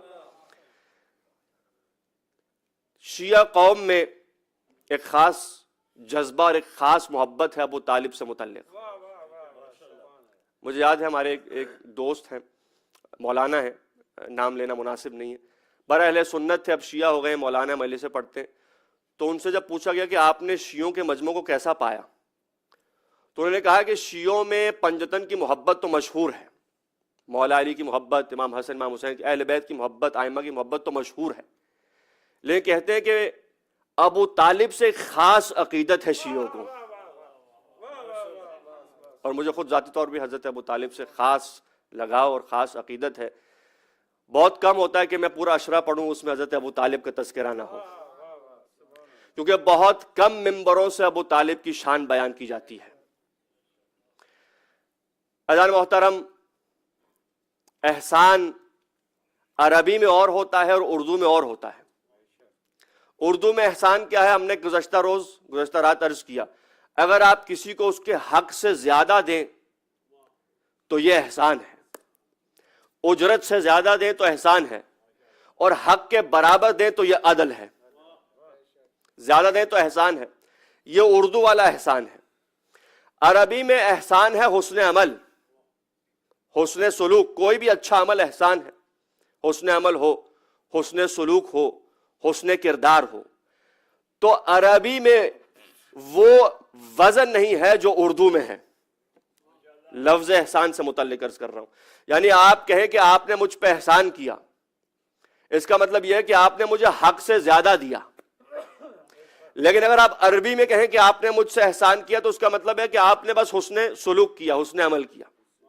بھائی تمہید کے 2 جملے اور میں بحث کو زیادہ طویل نہیں کروں گا. احسان عربی میں بھی ہے، احسان اردو میں بھی ہے اور فارسی میں بھی ہے. اردو والا احسان یہ ہے کہ آپ حق سے زیادہ دیں، عربی والا احسان یہ ہے کہ آپ اچھا سلوک کریں.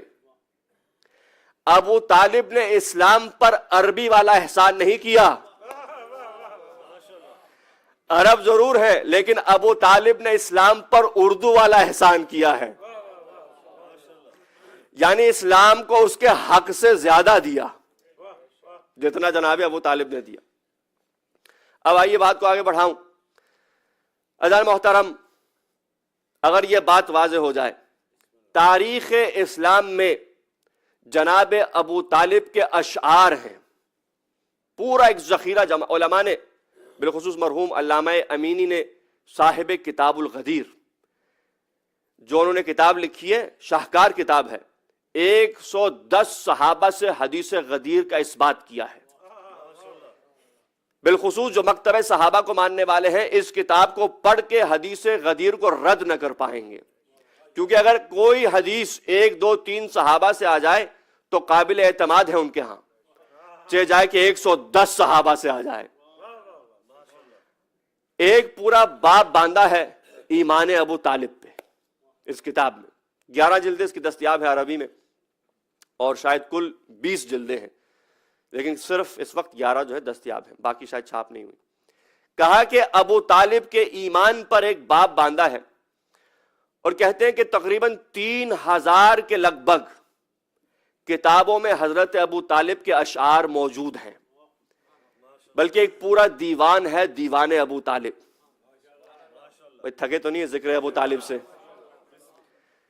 ابھی بات کا آغاز ہے، آپ کو کہیں لے جا رہا ہوں. ابو طالب دین پر احسان، محسن اسلام، اور حد تو یہ ہے کہ جب اللہ نے اپنے بندوں پر احسان کیا، بندوں کو بنا کر، چاہتا تو نہ بناتا، اللہ نے بنا کر انسان پر احسان کیا. اب انسان نے اللہ کے احسان کے بدلے میں کیا دیا؟ کہا پروردگارہ تو نے مجھ پہ احسان کیا ہے، میں تیرے آگے سجدہ ریز ہو جاؤں گا. یعنی اب احسان الہی کے بدلے میں اگر کوئی اللہ کو سجدہ نہ کرے تو یہ ظلم ہے. اللہ نے بنایا، کہا ہم سجدہ کریں گے، مالک تیرا احسان ہے، احسان تو چکا نہ پائیں گے لیکن ہم اس کے بدلے میں اچھائی کے بدلے میں اچھائی کریں گے، ہم تیرے آگے سجدہ کریں گے. بھائی پہلا احسان یا پہلا حسن عمل جو انسان کی طرف سے اللہ کی طرف گیا، یعنی ایک تو اللہ نے بنا کے بھیجا، لیکن ایک انسان کی طرف سے اللہ کی طرف گیا، وہ کیا ہے؟ حسن عقیدہ، یعنی اللہ پر ایمان، صحیح العقیدہ، اعتقاد، حسن اعتقاد، یعنی سب سے پہلے انسان اللہ نے احسان یہ کیا کہ بنا دیا، تو اب انسان پہ یہ ہے کہ اس کی توحید پر قائل ہو، اس کی توحید پر جمع رہے، یہ پہلا احسان ہے۔ دوسرا احسان عمل، یعنی اسی لیے قرآن میں کہا الا الذین آمنوا وعملوا الصالحات، جو ایمان لائے اور عمل انجام دے۔ عمل انجام کوئی دیتا رہے لیکن اللہ تجھ پہ ایمان نہیں رکھتا، کیا جزا ملے گی؟ نہیں۔ ہو سکتا ہے خدا دنیا میں اسے اتنا دے دے لیکن آخرت میں کچھ نہیں ہے، کافر ہے، مشرک ہے، لیکن امیر ترین ہے، امیر زادہ ہے، ہر چیز ہے، تو طویل عمر ہے۔ ایسا ہوتا ہے کہ نہیں؟ دنیا میں تو اللہ دے دے گا لیکن آخرت میں کچھ نہیں ہے۔ کیوں؟ عمل اس نے چاہے کیا ہو، دیا ہو، خیرات کیا ہو، چیریٹی کی ہو، لیکن کیونکہ ایمان نہ تھا، کہا یہ بندہ محسن نہیں ہے، احسان کرنے والا نہیں ہے۔ معلوم یہ ہوا کہ ہر محسن کا با ایمان ہونا ضروری ہے، چاہے جائے کہ کوئی محسن اسلام ہو۔ دوبارہ جملہ حجہ کر رہا ہوں، ہر محسن کا با ایمان ہونا ضروری ہے، چاہے جائے کہ کوئی اسلام پر احسان کرے۔ بھائی آپ یہ کہتے ہیں کہ نہیں ابو طالب نے احسان تو کیے لیکن آخری وقت میں کلمہ نہیں پڑھا، یہ کہاں کی عقل ہے؟ احسان کیے، رسول کا دفاع کیا لیکن کلمہ نہیں پڑھا۔ بھائی اگر عام انسان احسان کی جزا اللہ سے اس وقت تک نہیں لے سکتا جب تک حسن اعتقاد نہ ہو، تو جو رسول کا دفاع کرتا رہے وہ کیسے ہو سکتا ہے کہ خود کافر ہو اور نبوت کا دفاع کرے؟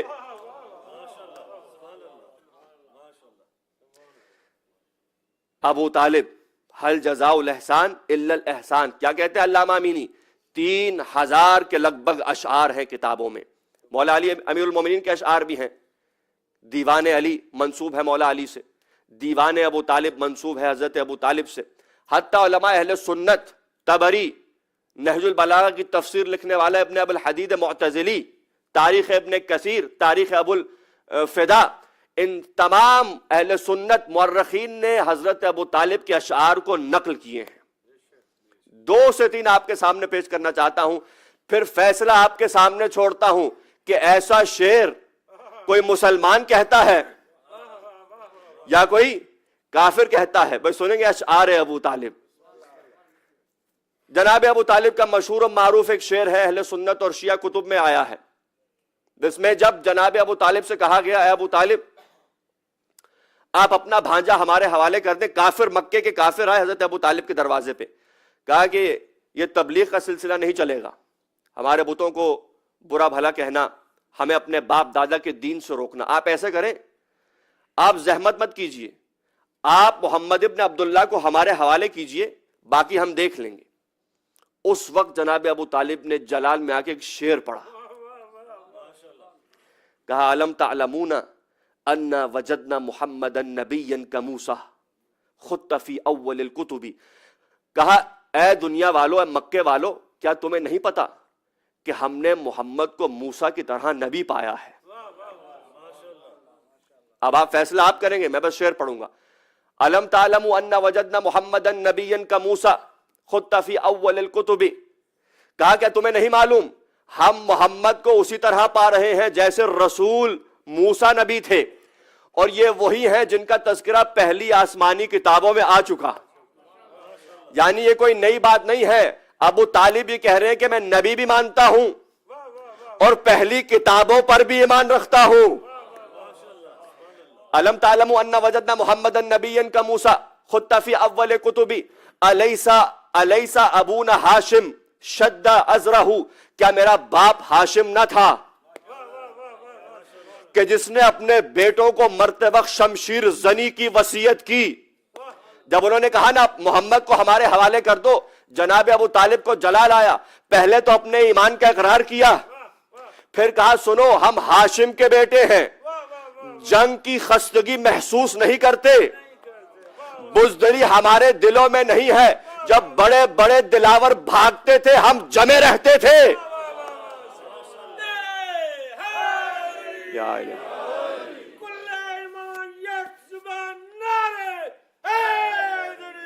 یا الہ۔ آمادہ ہیں حضرات؟ اشعار ابو طالب پہلے نہیں پڑھے میں نے کبھی، پہلے 4 سال میں شاید نہیں پڑھے۔ الم تعلموا ان وجدنا محمدا نبیا کموسیٰ، کیا آپ کو نہیں معلوم ہم نے محمد کو موسیٰ جیسا رسول پایا ہے؟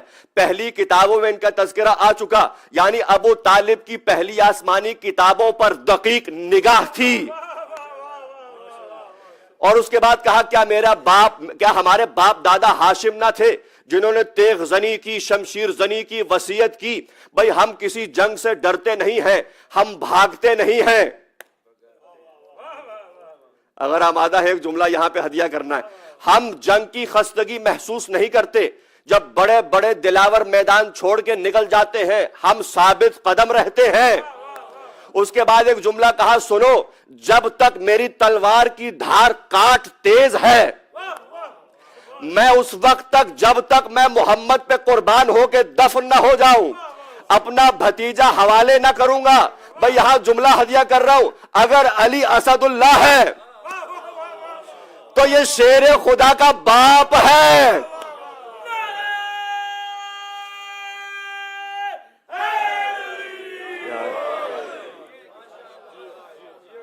نہیں جانے کہاں تک یہ بات آپ تک پہنچ رہی ہے، میں بس پیغام آج ایک اہم پیغام ہے جناب، بلکہ یہ ساری مجلس، آج کی مجلس حضرت ابو طالب والد امیر المومنین کے نام کرتا ہوں، حضرت ابو طالب کو جو ہے ڈیڈیکیٹ کرتا ہوں یہ مجلس۔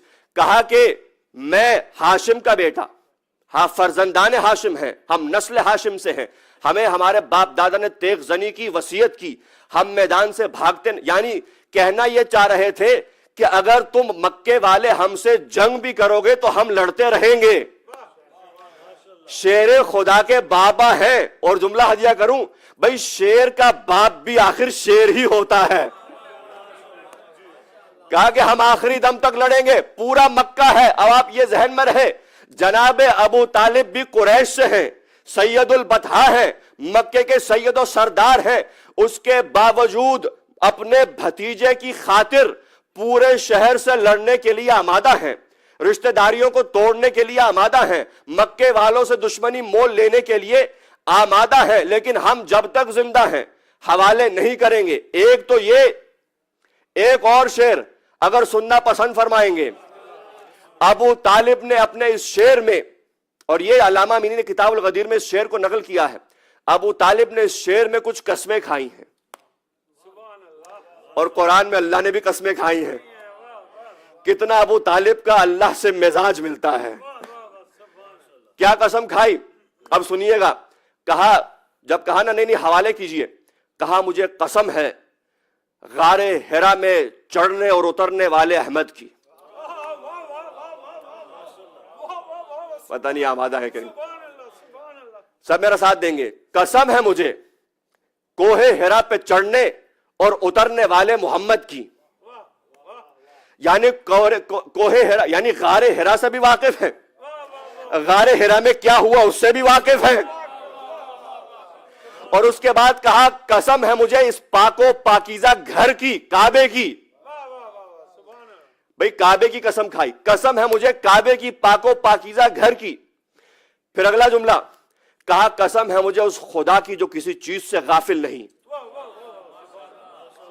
اور اس کے بعد کہا قسم ہے مجھے حجر اسود کی جب دنیا اسے چومتی ہے۔ قسم ہے مجھے اوپر کوہ غار ہرا میں جانے اور اترنے والے محمد کی۔ قسم ہے مجھے اللہ کے پاک گھر کی۔ قسم ہے مجھے اس خدا کی جو غافل نہیں۔ قسم ہے مجھے اس حجر اسود، اس پتھر کی جسے دنیا چومتی ہے۔ بھائی اگر کافر کا یہ ایمان ہے تو ایسا کافر ہی قبول ہے۔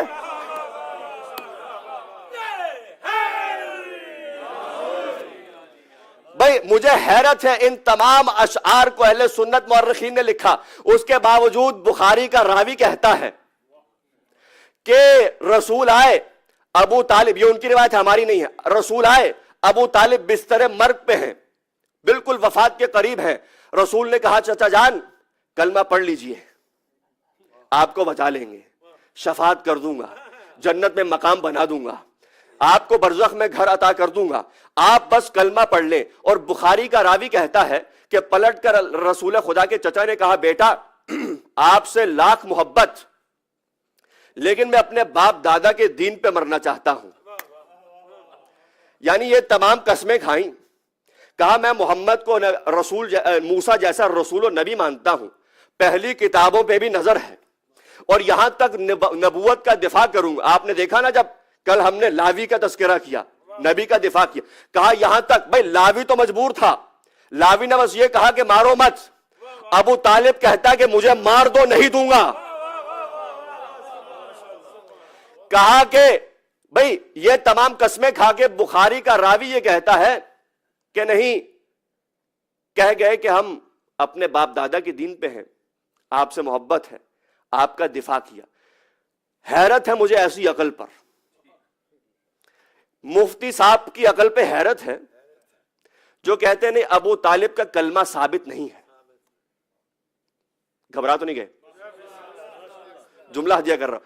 بھائی مفتی صاحب کی یا مفتی صاحبان جو اس گناہ میں شریک ہے، ہمیں ان کی عقل پہ حیرت ہے.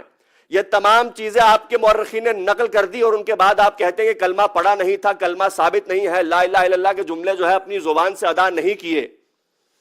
بھائی میں کہتا ہوں کہ عقل سے فیصلہ آپ خود ہی کر لو. کیا ایسے اشعار کوئی کافر کہہ سکتا ہے؟ ایک اور جملہ ہدیہ کروں یہاں 3000 کی تعداد ہے کتابوں میں اشعار ابو طالب. بس روک کے جملہ عرض کروں یہاں پہ، اگر ایسا شعر صحابہ کے باپوں میں سے کسی ایک باپ کا ہوتا،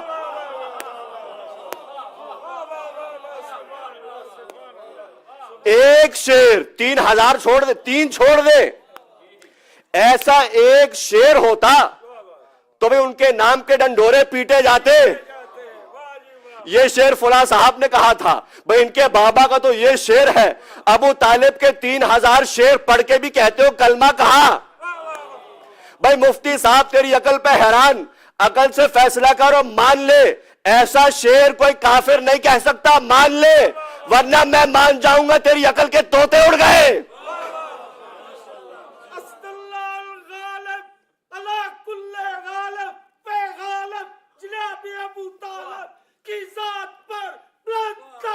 صلوات اللہم محمد وآل محمد وعجل فرجہم. سلامت رہیں. جی آپ میرے بزرگ دعا دے رہے ہیں پروردگار عالم آپ سب کو سلامت رکھے، آپ جئیں، آپ کی محبتیں مسلسل آپ 4 سال سے سن رہے ہیں، اس کے باوجود ہر مجلس کے بعد میرے بزرگ مجھے آ کے ملتے ہیں، گلے لگاتے ہیں، دعائیں دیتے ہیں، محبت کرتے ہیں. بڑی آپ محبت سے سن رہے ہیں، گرچہ 4 سال سے آپ مجھے سن رہے ہیں، لیکن میری بھی بڑی کوشش تھی کہ کوئی بات ریپیٹ نہ ہو، اور اگر ہو جائے تو تبرکاً اسے لے لیجئے گا اور میری محنت کی قدر کیجئے گا. چند اور جملے آپ کی خدمت میں سنیں گے. ذکر ابو طالب. بھئی اگر اس ممبر سے ابو طالب کا ذکر نہ ہوگا تو پھر کس ممبر سے ہوگا؟ دنیا بھر میں بہت ممبر ہیں، بڑے بڑے ممبر ہیں. ترکی جائیں تو اتنے قدم قدم پہ آپ کو ممبر ملیں گے، اتنے زینے اور درجوں والے ممبر ملیں گے. آپ کے اپنے شہر واٹفورڈ میں اور بھی مسجدیں ہیں، وہاں بھی ممبر ہیں. لیکن خدا کی قسم جس ممبر سے ابو طالب کی شان بیان نہ کی جائے وہ لکڑیوں کا ڈھیر تو ہو سکتا ہے، ممبر نہیں ہو سکتا. اور ابو طالب کا ذکر اسی ممبر سے ہوگا جس ممبر کو غدیر سے نسبت ہوگی. اسی لیے امام سجاد نے دربار یزید میں درباری ملا سے کہا تھا کہ جس ممبر پہ تو کھڑا ہو کے میرے بابا کی شان میں توہین کرتا ہے وہ لکڑیوں کا ڈھیر ہے، ممبر نہیں ہے. خطبہ ہے امام سجاد کا. 3000 اشعار، چلیں گے میرے ساتھ؟ 3000 یعنی احسان ابو طالب کا. آل ابو طالب سے پہلے احسان ابو طالب تو دیکھیے. اس دور میں جب سب نے مل کے کہا آپ بھی قریش ہم بھی قریش، آپ اس سید البطحاء ہیں، آپ کا احترام ہے، ہم آپ کو جانتے ہیں، اے ابو طالب ہمارے حوالے کر دیجئے، ہمیں آپ سے اس کے بعد کوئی کام نہیں ہے. کہا نہیں، جب تک میرے خون کا آخری قطرہ باقی ہے، جب تک میری سانس چل رہی ہے، جب تک میں اپنی قبر میں نہ چلا جاؤں اس وقت تک محمد کو اپنے آپ کے حوالے نہ کروں گا. اور جاتے جاتے وصیت تو دیکھیے ابو طالب کی. میں کیا کہوں شان ابو طالب میں. وصیت کیا ہے؟ اے میرے بیٹے علی، جب تک زندہ رہنا میرے بھتیجے کی حفاظت کرنا. اے میرے بھائی عباس ابن عبد المطلب جب تک زندہ رہنا آپ محمد کا دفاع کرنا. اے میرے بھائی حمزہ جب تک زندہ رہنا محمد کا دفاع کرنا. اے میرے لال جعفر طیار جب تک زندہ رہنا میرے بھتیجے کی حفاظت کرنا. بھائی اس کے باوجود اگر کوئی کہے کلمہ کہاں کب پڑھا. آخری شعر اور میں اس پہ بات کو پھر آگے بڑھاؤں. ابو جہل گزر رہا تھا خانے خدا کے قریب سے. رسول خدا محو عبادت تھے, آپ سجدے میں تھے. ظالم تھا, دشمن رسول تھا, کافر تھا. کہا کسی طریقے سے میں ان کو اذیت پہنچاؤں گا. پتھر اٹھایا, کہا کہ جب تک میں نے زخمی نہ کر لوں چین سے نہیں بیٹھوں گا. رسول بالکل کعبے کے سامنے سجدہ ریز ہے, محو عبادت ہے. ابو جہل نے پتھر اٹھایا, ارادہ کیا کہ رسول کی جانب میں اسے پھینکوں گا اور اپنا بدلہ لوں گا. یہ اس کا ارادہ تھا. لیکن روایت کہتی جب پتھر اٹھا کے اس نے پھینکنا چاہا وہ پتھر اس کی ہتھیلی سے چپک گیا. اگر پیغام پہنچ جائے. ارادہ رکھتا تھا کیا کہ نبی پہ پتھر پھینکوں گا, ارادے میں ناکام ہو گیا. بھائی آیت ہے نا قرآن کی یسبح للہ ما فی السماوات و ما فی الارض, سورہ جمعہ کی پہلی آیت ہے کہ زمین و آسمان کی ہر چیز اس کی تسبیح کرتی ہے, چاہے وہ چیز جاندار ہو یا بے جان ہو.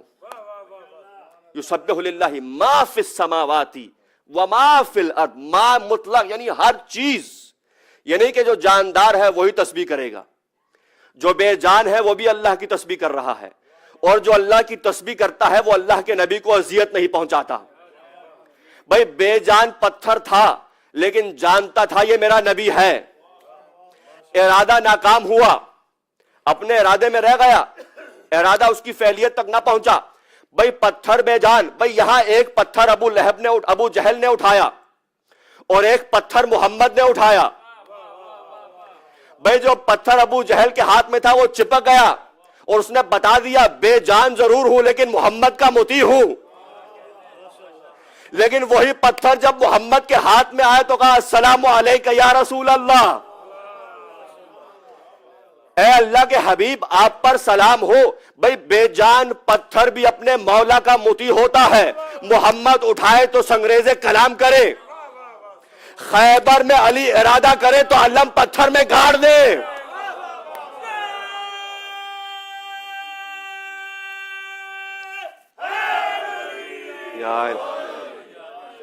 سلامت رہیں, سلامت رہیں, سلامت. آپ جیئیں. مولا نے ارادہ کیا تھا علم پتھر میں گاڑوں گا. پتھر سمجھ گیا علی کا حکم ہے موم ہو جا, موم ہو گیا. اور جملہ ہدیہ کروں, بھئی جن کی عقل میں یہ نہیں آتا کہ علی نے علم جو ہے لکڑی کا علم جو ہے پتھر میں کیسے گاڑا, انہیں مقام ابراہیم میں ابراہیم کے قدم سمجھ آ جاتے ہیں. بھئی ابراہیم کے قدم کو تو بوسہ دیتے ہو اور یہاں پہ تعجب کرتے ہو. ابراہیم نے بت شکن ابراہیم, لیکن تاریخ ہے ابراہیم نے ایک مرتبہ بت شکنی کی ہے, علی نے 2 مرتبہ بت شکنی کی ہے. بات پہنچی. اس پہ ابو طالب نے شعر کہا بدبخت ابو جہل, تو جو ارادہ رکھتا تھا کہ محمد کو زخمی, میں اب اردو پڑھ رہا ہوں, جو تو ارادہ رکھتا تھا کہ تو محمد اللہ کے نبی کو زخمی کرے, پتھر نے بھی محمد کی اطاعت کر کے بتا دیا کہ یہ ہمارا نبی ہے. اب فیصلہ کرو ابو طالب کے. بھئی اسلام کا پوچھتے ہو, میں کہتا ہوں ایمان ابو طالب کا مقام کیا ہوگا. اسلام ابو طالب پہ نہیں, شان ابو طالب پہ بات کرو. بھئی اس کے باوجود بھی اگر کوئی کہے نا اسلام ابو طالب کا کوئی ثبوت نہیں, تو اسے کہو کہ تم اپنے اسلام کا تو ثبوت لے آؤ. پھر ابو طالب کی بات کرتے ہیں, تم نے کب کلمہ پڑھا, تم کب سے مسلم ہو گئے. بھئی کلمہ تو وہ پڑھے ابو طالب کافر تھے ہی کب؟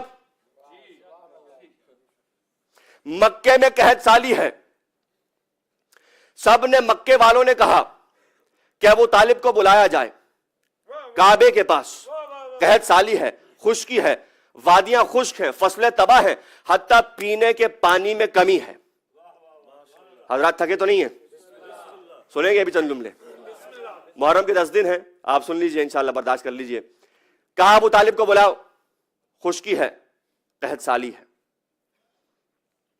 ابو طالب سے کہتے ہیں کہ بتوں کے آگے جا کے التماس کریں، دعا تو نہیں کہوں گا، تقاضا ہی کہوں گا، کہ بتوں کے سامنے جا کے تقاضا کرتے ہیں کہ اللہ کی باران رحمت جو ہے برس جائے، بارش پڑے اور وادیاں جو ہیں دوبارہ سرسبز ہو جائیں۔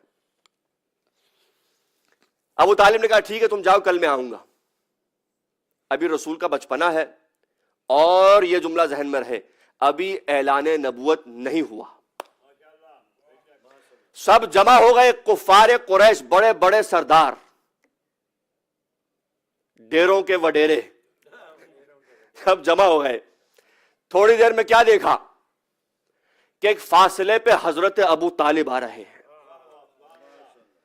کیا ہاشمی چال ہے چلنے کی، ہاشمی امامہ ہے، کیا انداز ہے ابو طالب کے آنے کا، سب نظر ابو طالب پہ جمائے ہوئے ہیں۔ لیکن کافر کہتے ہیں کہ دیکھتے دیکھتے ہم نے دیکھا کہ بالکل برابر میں ایک لڑکا آ رہا ہے جس کا ہاتھ ابو طالب کے ہاتھ میں ہے۔ جب ہم نے قریب آئے تو ہم نے دیکھا کہ یہ انہی کا بھتیجا محمد ہے۔ بھائی جملہ بدل کے عرض کروں، نبوت ابو طالب کا ہاتھ تھام کے پیچھے پیچھے چل رہی تھی، ابو طالب آگے آگے، نبوت پیچھے پیچھے۔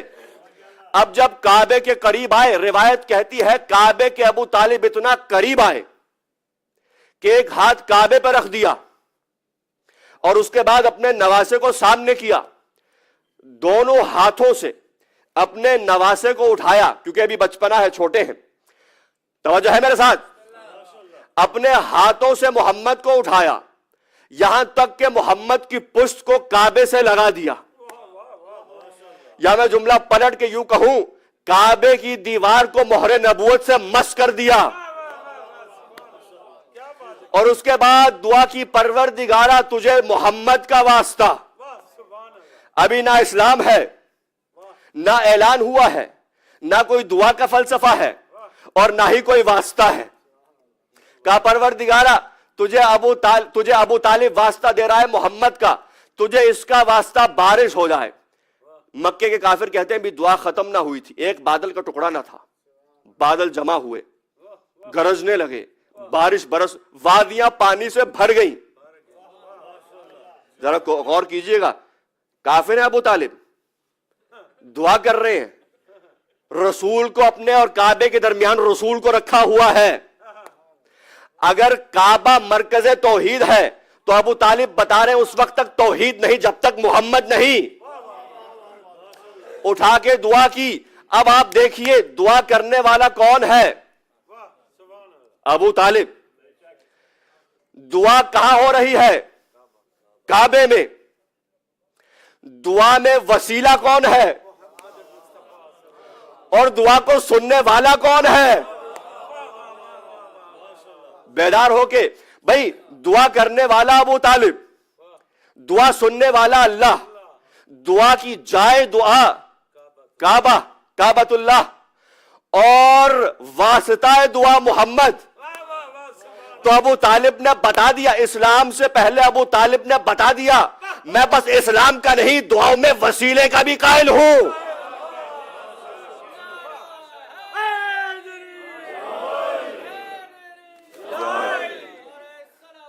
اللہم صلی علی محمد وآل محمد وعجل فرجہم۔ یہ حضرت ابو طالب، چلی ذرا زوجہ ابو طالب کیا کہتی ہیں۔ ولادت امیر المومنین کا وقت قریب ہوا، روایت آپ جانتے ہیں، مجھے بس اشارہ کرنا ہے، بیوی آئی دیوار کعبہ کے قریب اور ایک جملہ کہا، کون ہے؟ کافر دیکھ رہے ہیں، کون ہے؟ ابو طالب کی زوجہ۔ دین اسلام پر آلے ابو طالب کے احسانات۔ ایک جملہ کہا پروردگارا انی مؤمنۃ بک وبما جاء من عندک من رسل وکتب، پروردگارا میں تیری مومنہ ہوں اور ہر وہ چیز جو تیری طرف سے نازل ہوئی ہے اس پر میرا ایمان ہے، چاہے رسول ہو یا کتاب ہو، اس پر میرا ایمان ہے۔ اس کے بعد کہا پروردگارا تجھے واسطہ ہے بحق الذی من بنا ھذا البیت، تجھے اس کا واسطہ جس نے اس گھر کو بنایا۔ ابراہیم کا واسطہ دے رہی ہے، ابو طالب نے بھی واسطہ دیا، زوجہ ابو طالب نے بھی واسطہ دیا، پھر اس کے بعد ایک اور واسطہ دیا پروردگارا وبحق الذی ھذا المولود الذی فی بطنی، پروردگارا تجھے اس بچے کا واسطہ جو میرے وجود میں ہے۔ بھائی سنیے گا، ابو طالب نے واسطہ دیا محمد کا جو نبی ہے، لیکن زوجہ ابو طالب نے واسطہ دیا ایک نبی کا اور ایک غیر نبی کا، تو بتا دیا واسطہ اس کا دیا جائے گا جو نبی ہوگا یا نبی جیسا ہوگا۔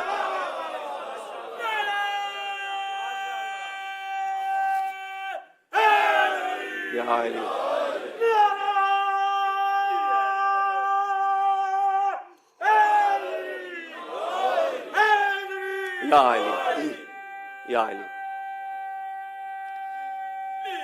سلامت رہے، یا علی سلامت رہے، سلامت رہے، سلامت رہے۔ جی آپ عزیزان محترم، بھائی احسان ہے ابو طالب کو، یہی میرا پیغام ہے، میں اسی پہ تمام کرنا چاہ رہا ہوں کہ 2 جملوں کی مجھے اجازت دیجئے۔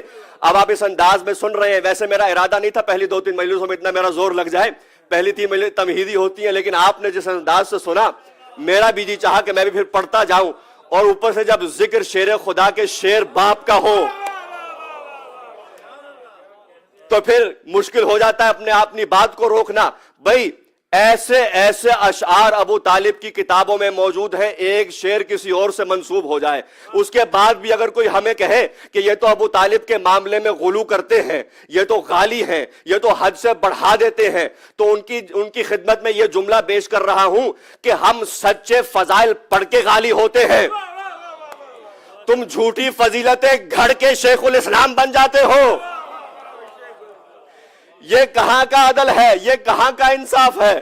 خدا کی قسم، جناب ابو طالب کی شان میں اتنی روایتیں ہیں، اتنے اشعار ہیں کہ اگر اس میں سے اب جس خلاصے پہ، جس نتیجے پہ گفتگو کو روکنا ہے مجھے، وہ یہ ہے ان تمام تر روایات، اشعار، آیات، تاریخ اور اقوال علماء اہل سنت کے باوجود کیوں اتنا زور ہے کہ ابو طالب کافر تھے؟ کیوں اتنا زور ہے کہ ان کا کلمہ ثابت نہیں ہے؟ کیوں اتنا زور ہے کہ ان کا اسلام اور ایمان باوجود اس کے کہ نبی کا دفاع کیا ثابت؟ آخر ابو طالب کا جرم کیا ہے؟ اور اسی پہ تمام کرنا ہے۔ آخر ابو طالب کا جرم کیا ہے؟ جانتے ہیں جرم کیا ہے ابو طالب کا؟ ایک جرم ہے حضرت ابو طالب کا، اور وہ یہ ہے کہ ابو طالب علی کے باپ ہیں، 11 اولی الامر کے دادا ہیں۔ ایک جرم ہے کہ علی کے بابا ہیں، کیونکہ علی کے باپ جیسا کوئی باپ نہیں ہے، تو کہا ان کا تو مقام بڑھا نہیں سکتے، ان کا گھٹا دو۔ بھائی کلمہ وہ پڑھے، یہ جو کہا نبی نے کہا آپ کلمہ پڑھ دیجئے، اچھا نبی اور چچا کی نجی گفتگو، پرائیویٹ گفتگو ہے، وہ تو سن لی، وہ جو غدیر میں میرا نبی کہہ رہا تھا۔ بھائی کلمہ وہ پڑھے۔ اب یہ جو تاریخ میں کہا جاتا ہے نا کہ، اور اہل سنت کی تاریخ ہے، ابن ابی الحدید معتزلی نہج البلاغہ کی تفسیر لکھنے سنی عالم ہے، کہتے ہیں کہ سب سے پہلے 9 برس میں علی نے اسلام قبول کیا، بعد نے کہا 10 برس میں علی نے اسلام قبول کیا، 5 سال تک جب رسول کے پیچھے کوئی نماز پڑھنے والا نہ تھا علی نماز پڑھتے رہے، بعد نے کہا 7 سال تک جب رسول کے پیچھے کوئی جماعت پڑھنے والا نہ تھا علی نماز پڑھتے رہے، بعض جگہ جب رسول میں قیامت کے دن رسول کے ساتھ پہلا شخص جو مصافحہ کر ہاتھ ملائے گا وہ علی ابن ابی طالب ہوگا. کیوں؟ کیونکہ علی اول المسلمین ہیں, علی اول المومنین ہیں, سب سے پہلے میری دعوت پر لبیک کہنے والے علی ہیں. عزیزان محترم, یہ عقیدہ اہل سنت کا ہے, ہمارا اور آپ کا نہیں ہے. گھبرا گئے بعض لوگ, خاموشی سے پتہ چل رہا ہے. بتاتا ہوں بھائی, پہلے علی نے اسلام قبول کیا, یہ تو وہ کہے جو پہلے علی کو غیر مسلم جانے. بھائی علی کافر تھے ہی کب جو اسلام قبول کیا؟ علی کب عیسائی تھے, کب یہودی تھے, معاذ اللہ والعیاذ باللہ, نقل کفر نباشد. علی کب غیر اسلام پہ تھے کہ جو علی نے اسلام قبول کیا؟ یہ جو کہا جاتا ہے کلمہ پڑھا, یہ جو کہا جاتا ہے کہ سب سے پہلے اسلام لائے علی ابن ابی طالب, صحابہ میں سب سے پہلے علی ابن ابی طالب اسلام لائے, اہل بیت میں سب سے پہلے علی ابن ابی طالب اسلام لائے, یہ تو اہل سنت کا عقیدہ ہے. سنیں گے شیعوں کا عقیدہ کیا ہے. بھئی جب ولادت امیر المومنین کے بعد دیوار کعبہ دوبارہ شق ہوئی, رسول نے علی کو آغوش میں لیا, علی نے آنکھیں کھولی, کہا اللہ کے نبی تورات سناؤں, انجیل سناؤں, زبور سناؤں, قرآن سناؤں. بھئی جو بچپنے میں قرآن سنا رہا تھا, قرآن سنا کے بتا دیا کہ سنو, جو امام ہوتا ہے وہ اسلام لاتا نہیں ہے, لے کے آتا ہے.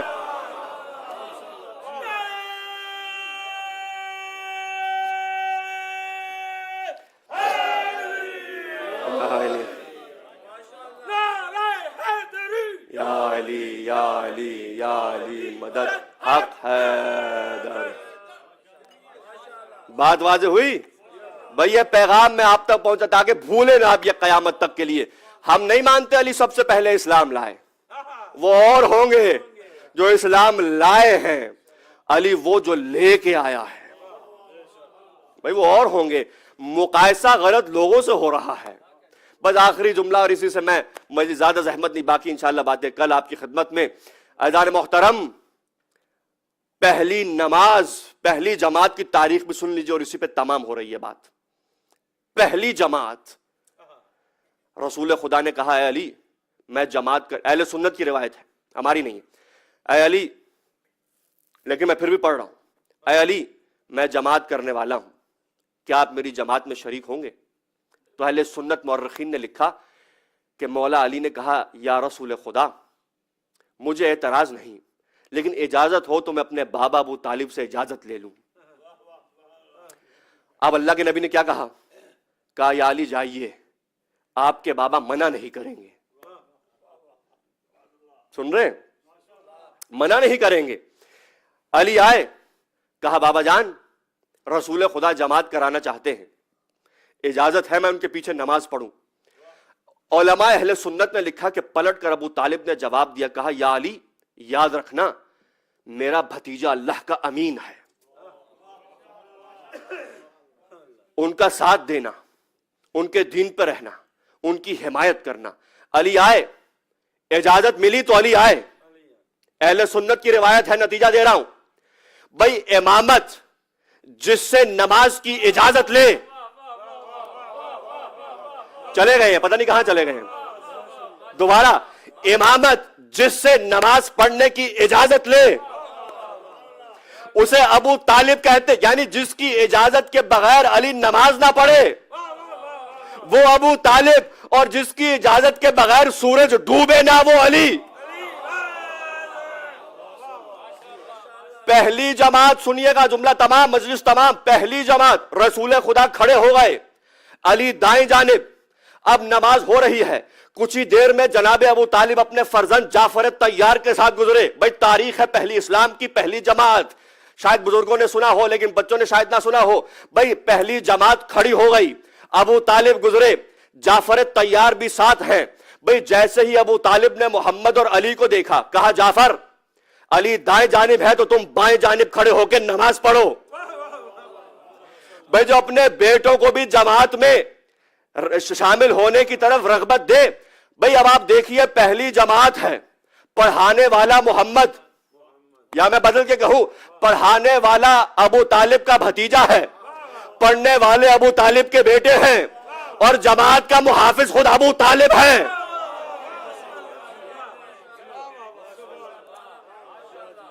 خدا کی قسم میری زبان میں اتنی طاقت نہیں کہ اس ہستی کی، اس ذات کی فضیلت بیان کروں. بھائی یہ تو بہت چھوٹی چیزیں ہیں حضرت ابو طالب کے لیے. ابو طالب بس با ایمان نہیں تھے. ابو طالب میں عرض کر چکا، شاید پہلے بھی عرض کر چکا، آپ مجھے جانتے، ابو طالب، یہ میرا عقیدہ ہے، انبیاء کے اوصیاء میں سے تھے. ابو طالب اولیاء الہی میں سے تھے. ابو طالب نبی نہیں صحیح، امام نہیں، ولی اللہ تھے. انبیاء کے اوصیاء ہوا، کئی اوصیاء ہوا، کئی وصی ہوا کرتے تھے. ابو طالب انبیاء کے اوصیاء میں سے تھے. بلکہ بعض نے تو یہاں لکھا کہ حضرت عیسیٰ کے کیونکہ حضرت عیسیٰ اور حضرت رسول ہیں، پھر اس کے بعد درمیان میں جو ہے دور فطرت اوصیاء کا سلسلہ ہے. کہا اس دور میں مکے کا ہادی ابو طالب تھا. اب تو بعض کتابیں بھی آ چکی ہیں اس بات نبوت ابو طالب کے موضوع پر، بعض لوگوں نے اس پہ بھی بحث کی ہے. بہرحال وہ کتابوں میں علماء کا کام ہے، اس پہ تحقیق کریں. لیکن بہرحال جو میں ایک طالب علم کی حیثیت سے شان ابو طالب میں عرض کرنا چاہتا تھا وہ پیغام میں آپ کو دے چکا. مجلس تمام ہوئی. بھائی محرم کے ایام ہیں، ہمیں ان پہ غور کرنا ہے جنہوں نے دین اسلام کی خاطر احسان کیے ہیں. ہمیں ان پہ غور کرنا ہے جنہوں نے دین اسلام کی خاطر خون دیا ہے. یہ ابو طالب تھے. کربلا میں ابو طالب کا پوتا تھا. کربلا میں آل ابو طالب تھے. عزیزو، 2 محرم کا دن گزر گیا،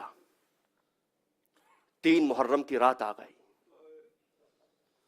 اور آپ جانتے نا 2 محرم کا دن آل رسول پر بہت سخت دن تھا. کیوں؟ کیونکہ دوسری محرم کو یہ قافلہ کربلا میں داخل ہوتا ہے.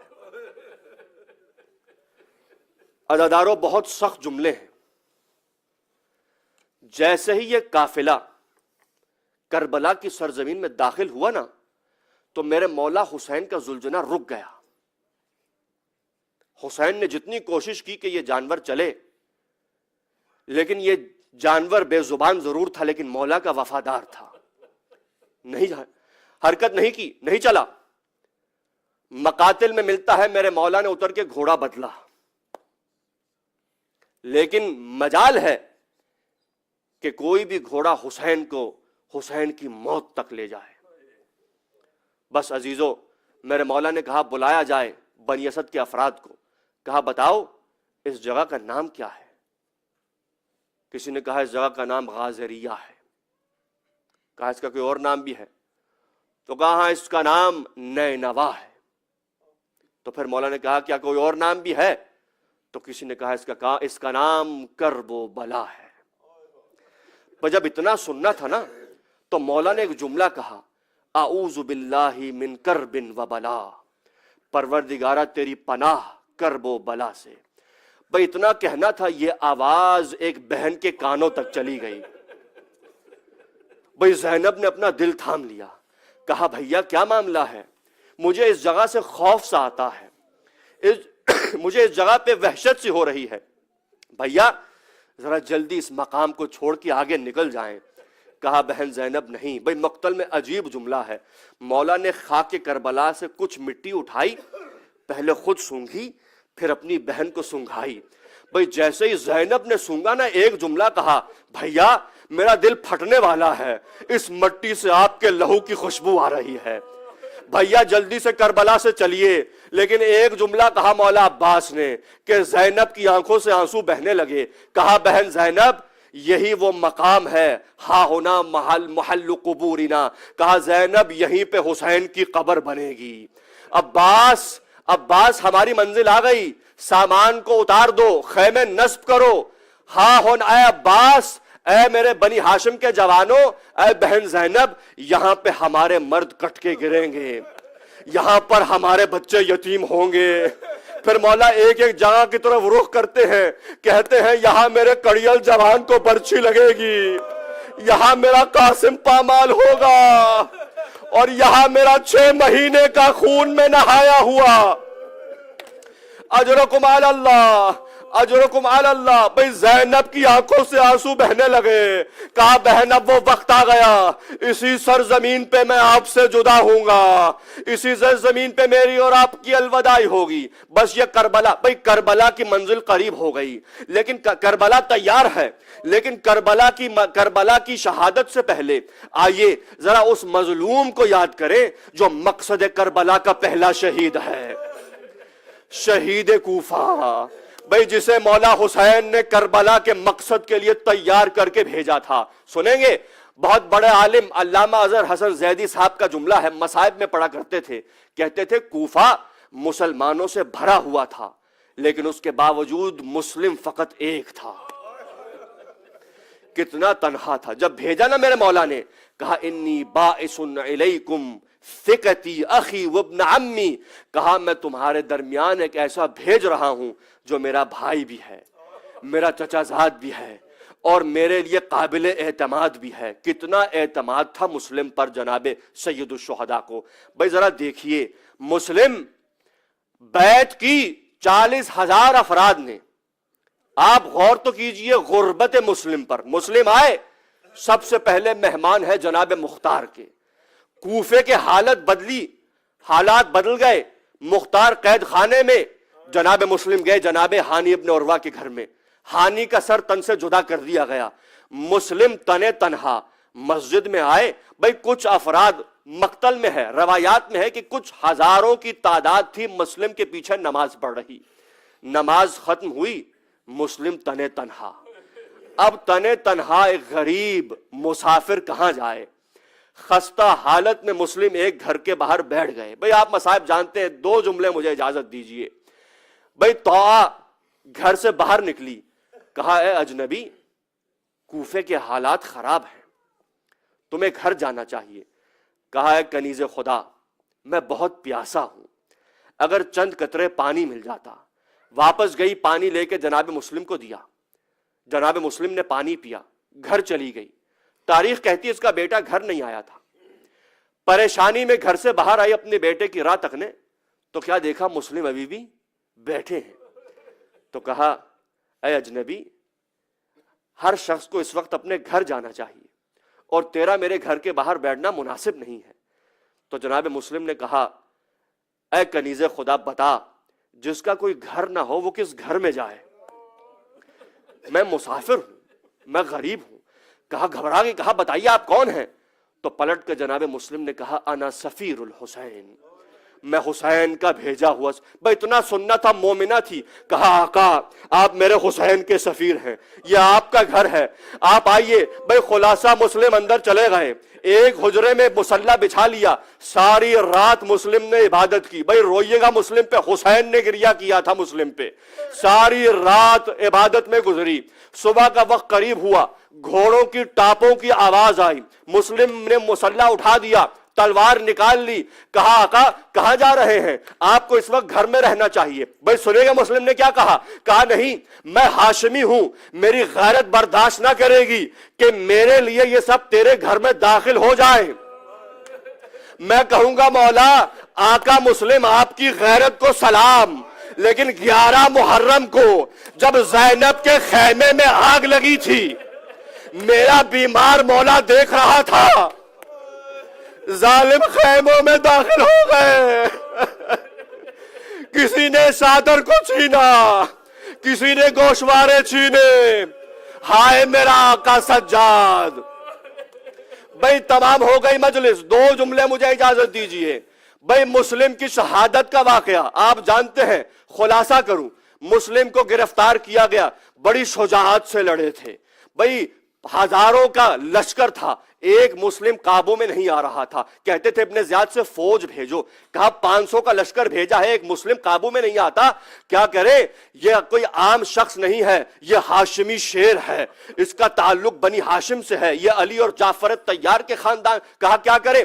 بھائی خلاصہ یہ کروں, جب جناب مسلم پہ کبھی کسی نے تلواروں سے وار کیا, اوپر سے پتھر پھینکے گئے, آگے آگ برسائی گئی. عزیزو جناب مسلم کو جب گرفتار کیا, ابن زیاد کے سامنے کھڑا کیا, تو تاریخ میں ہے جناب مسلم ابن عقیل بڑے اطمینان سے اور اپنا سینہ تان کے کھڑے ہوئے تھے. اور جب کسی نے کہا مسلم کیا بات ہے,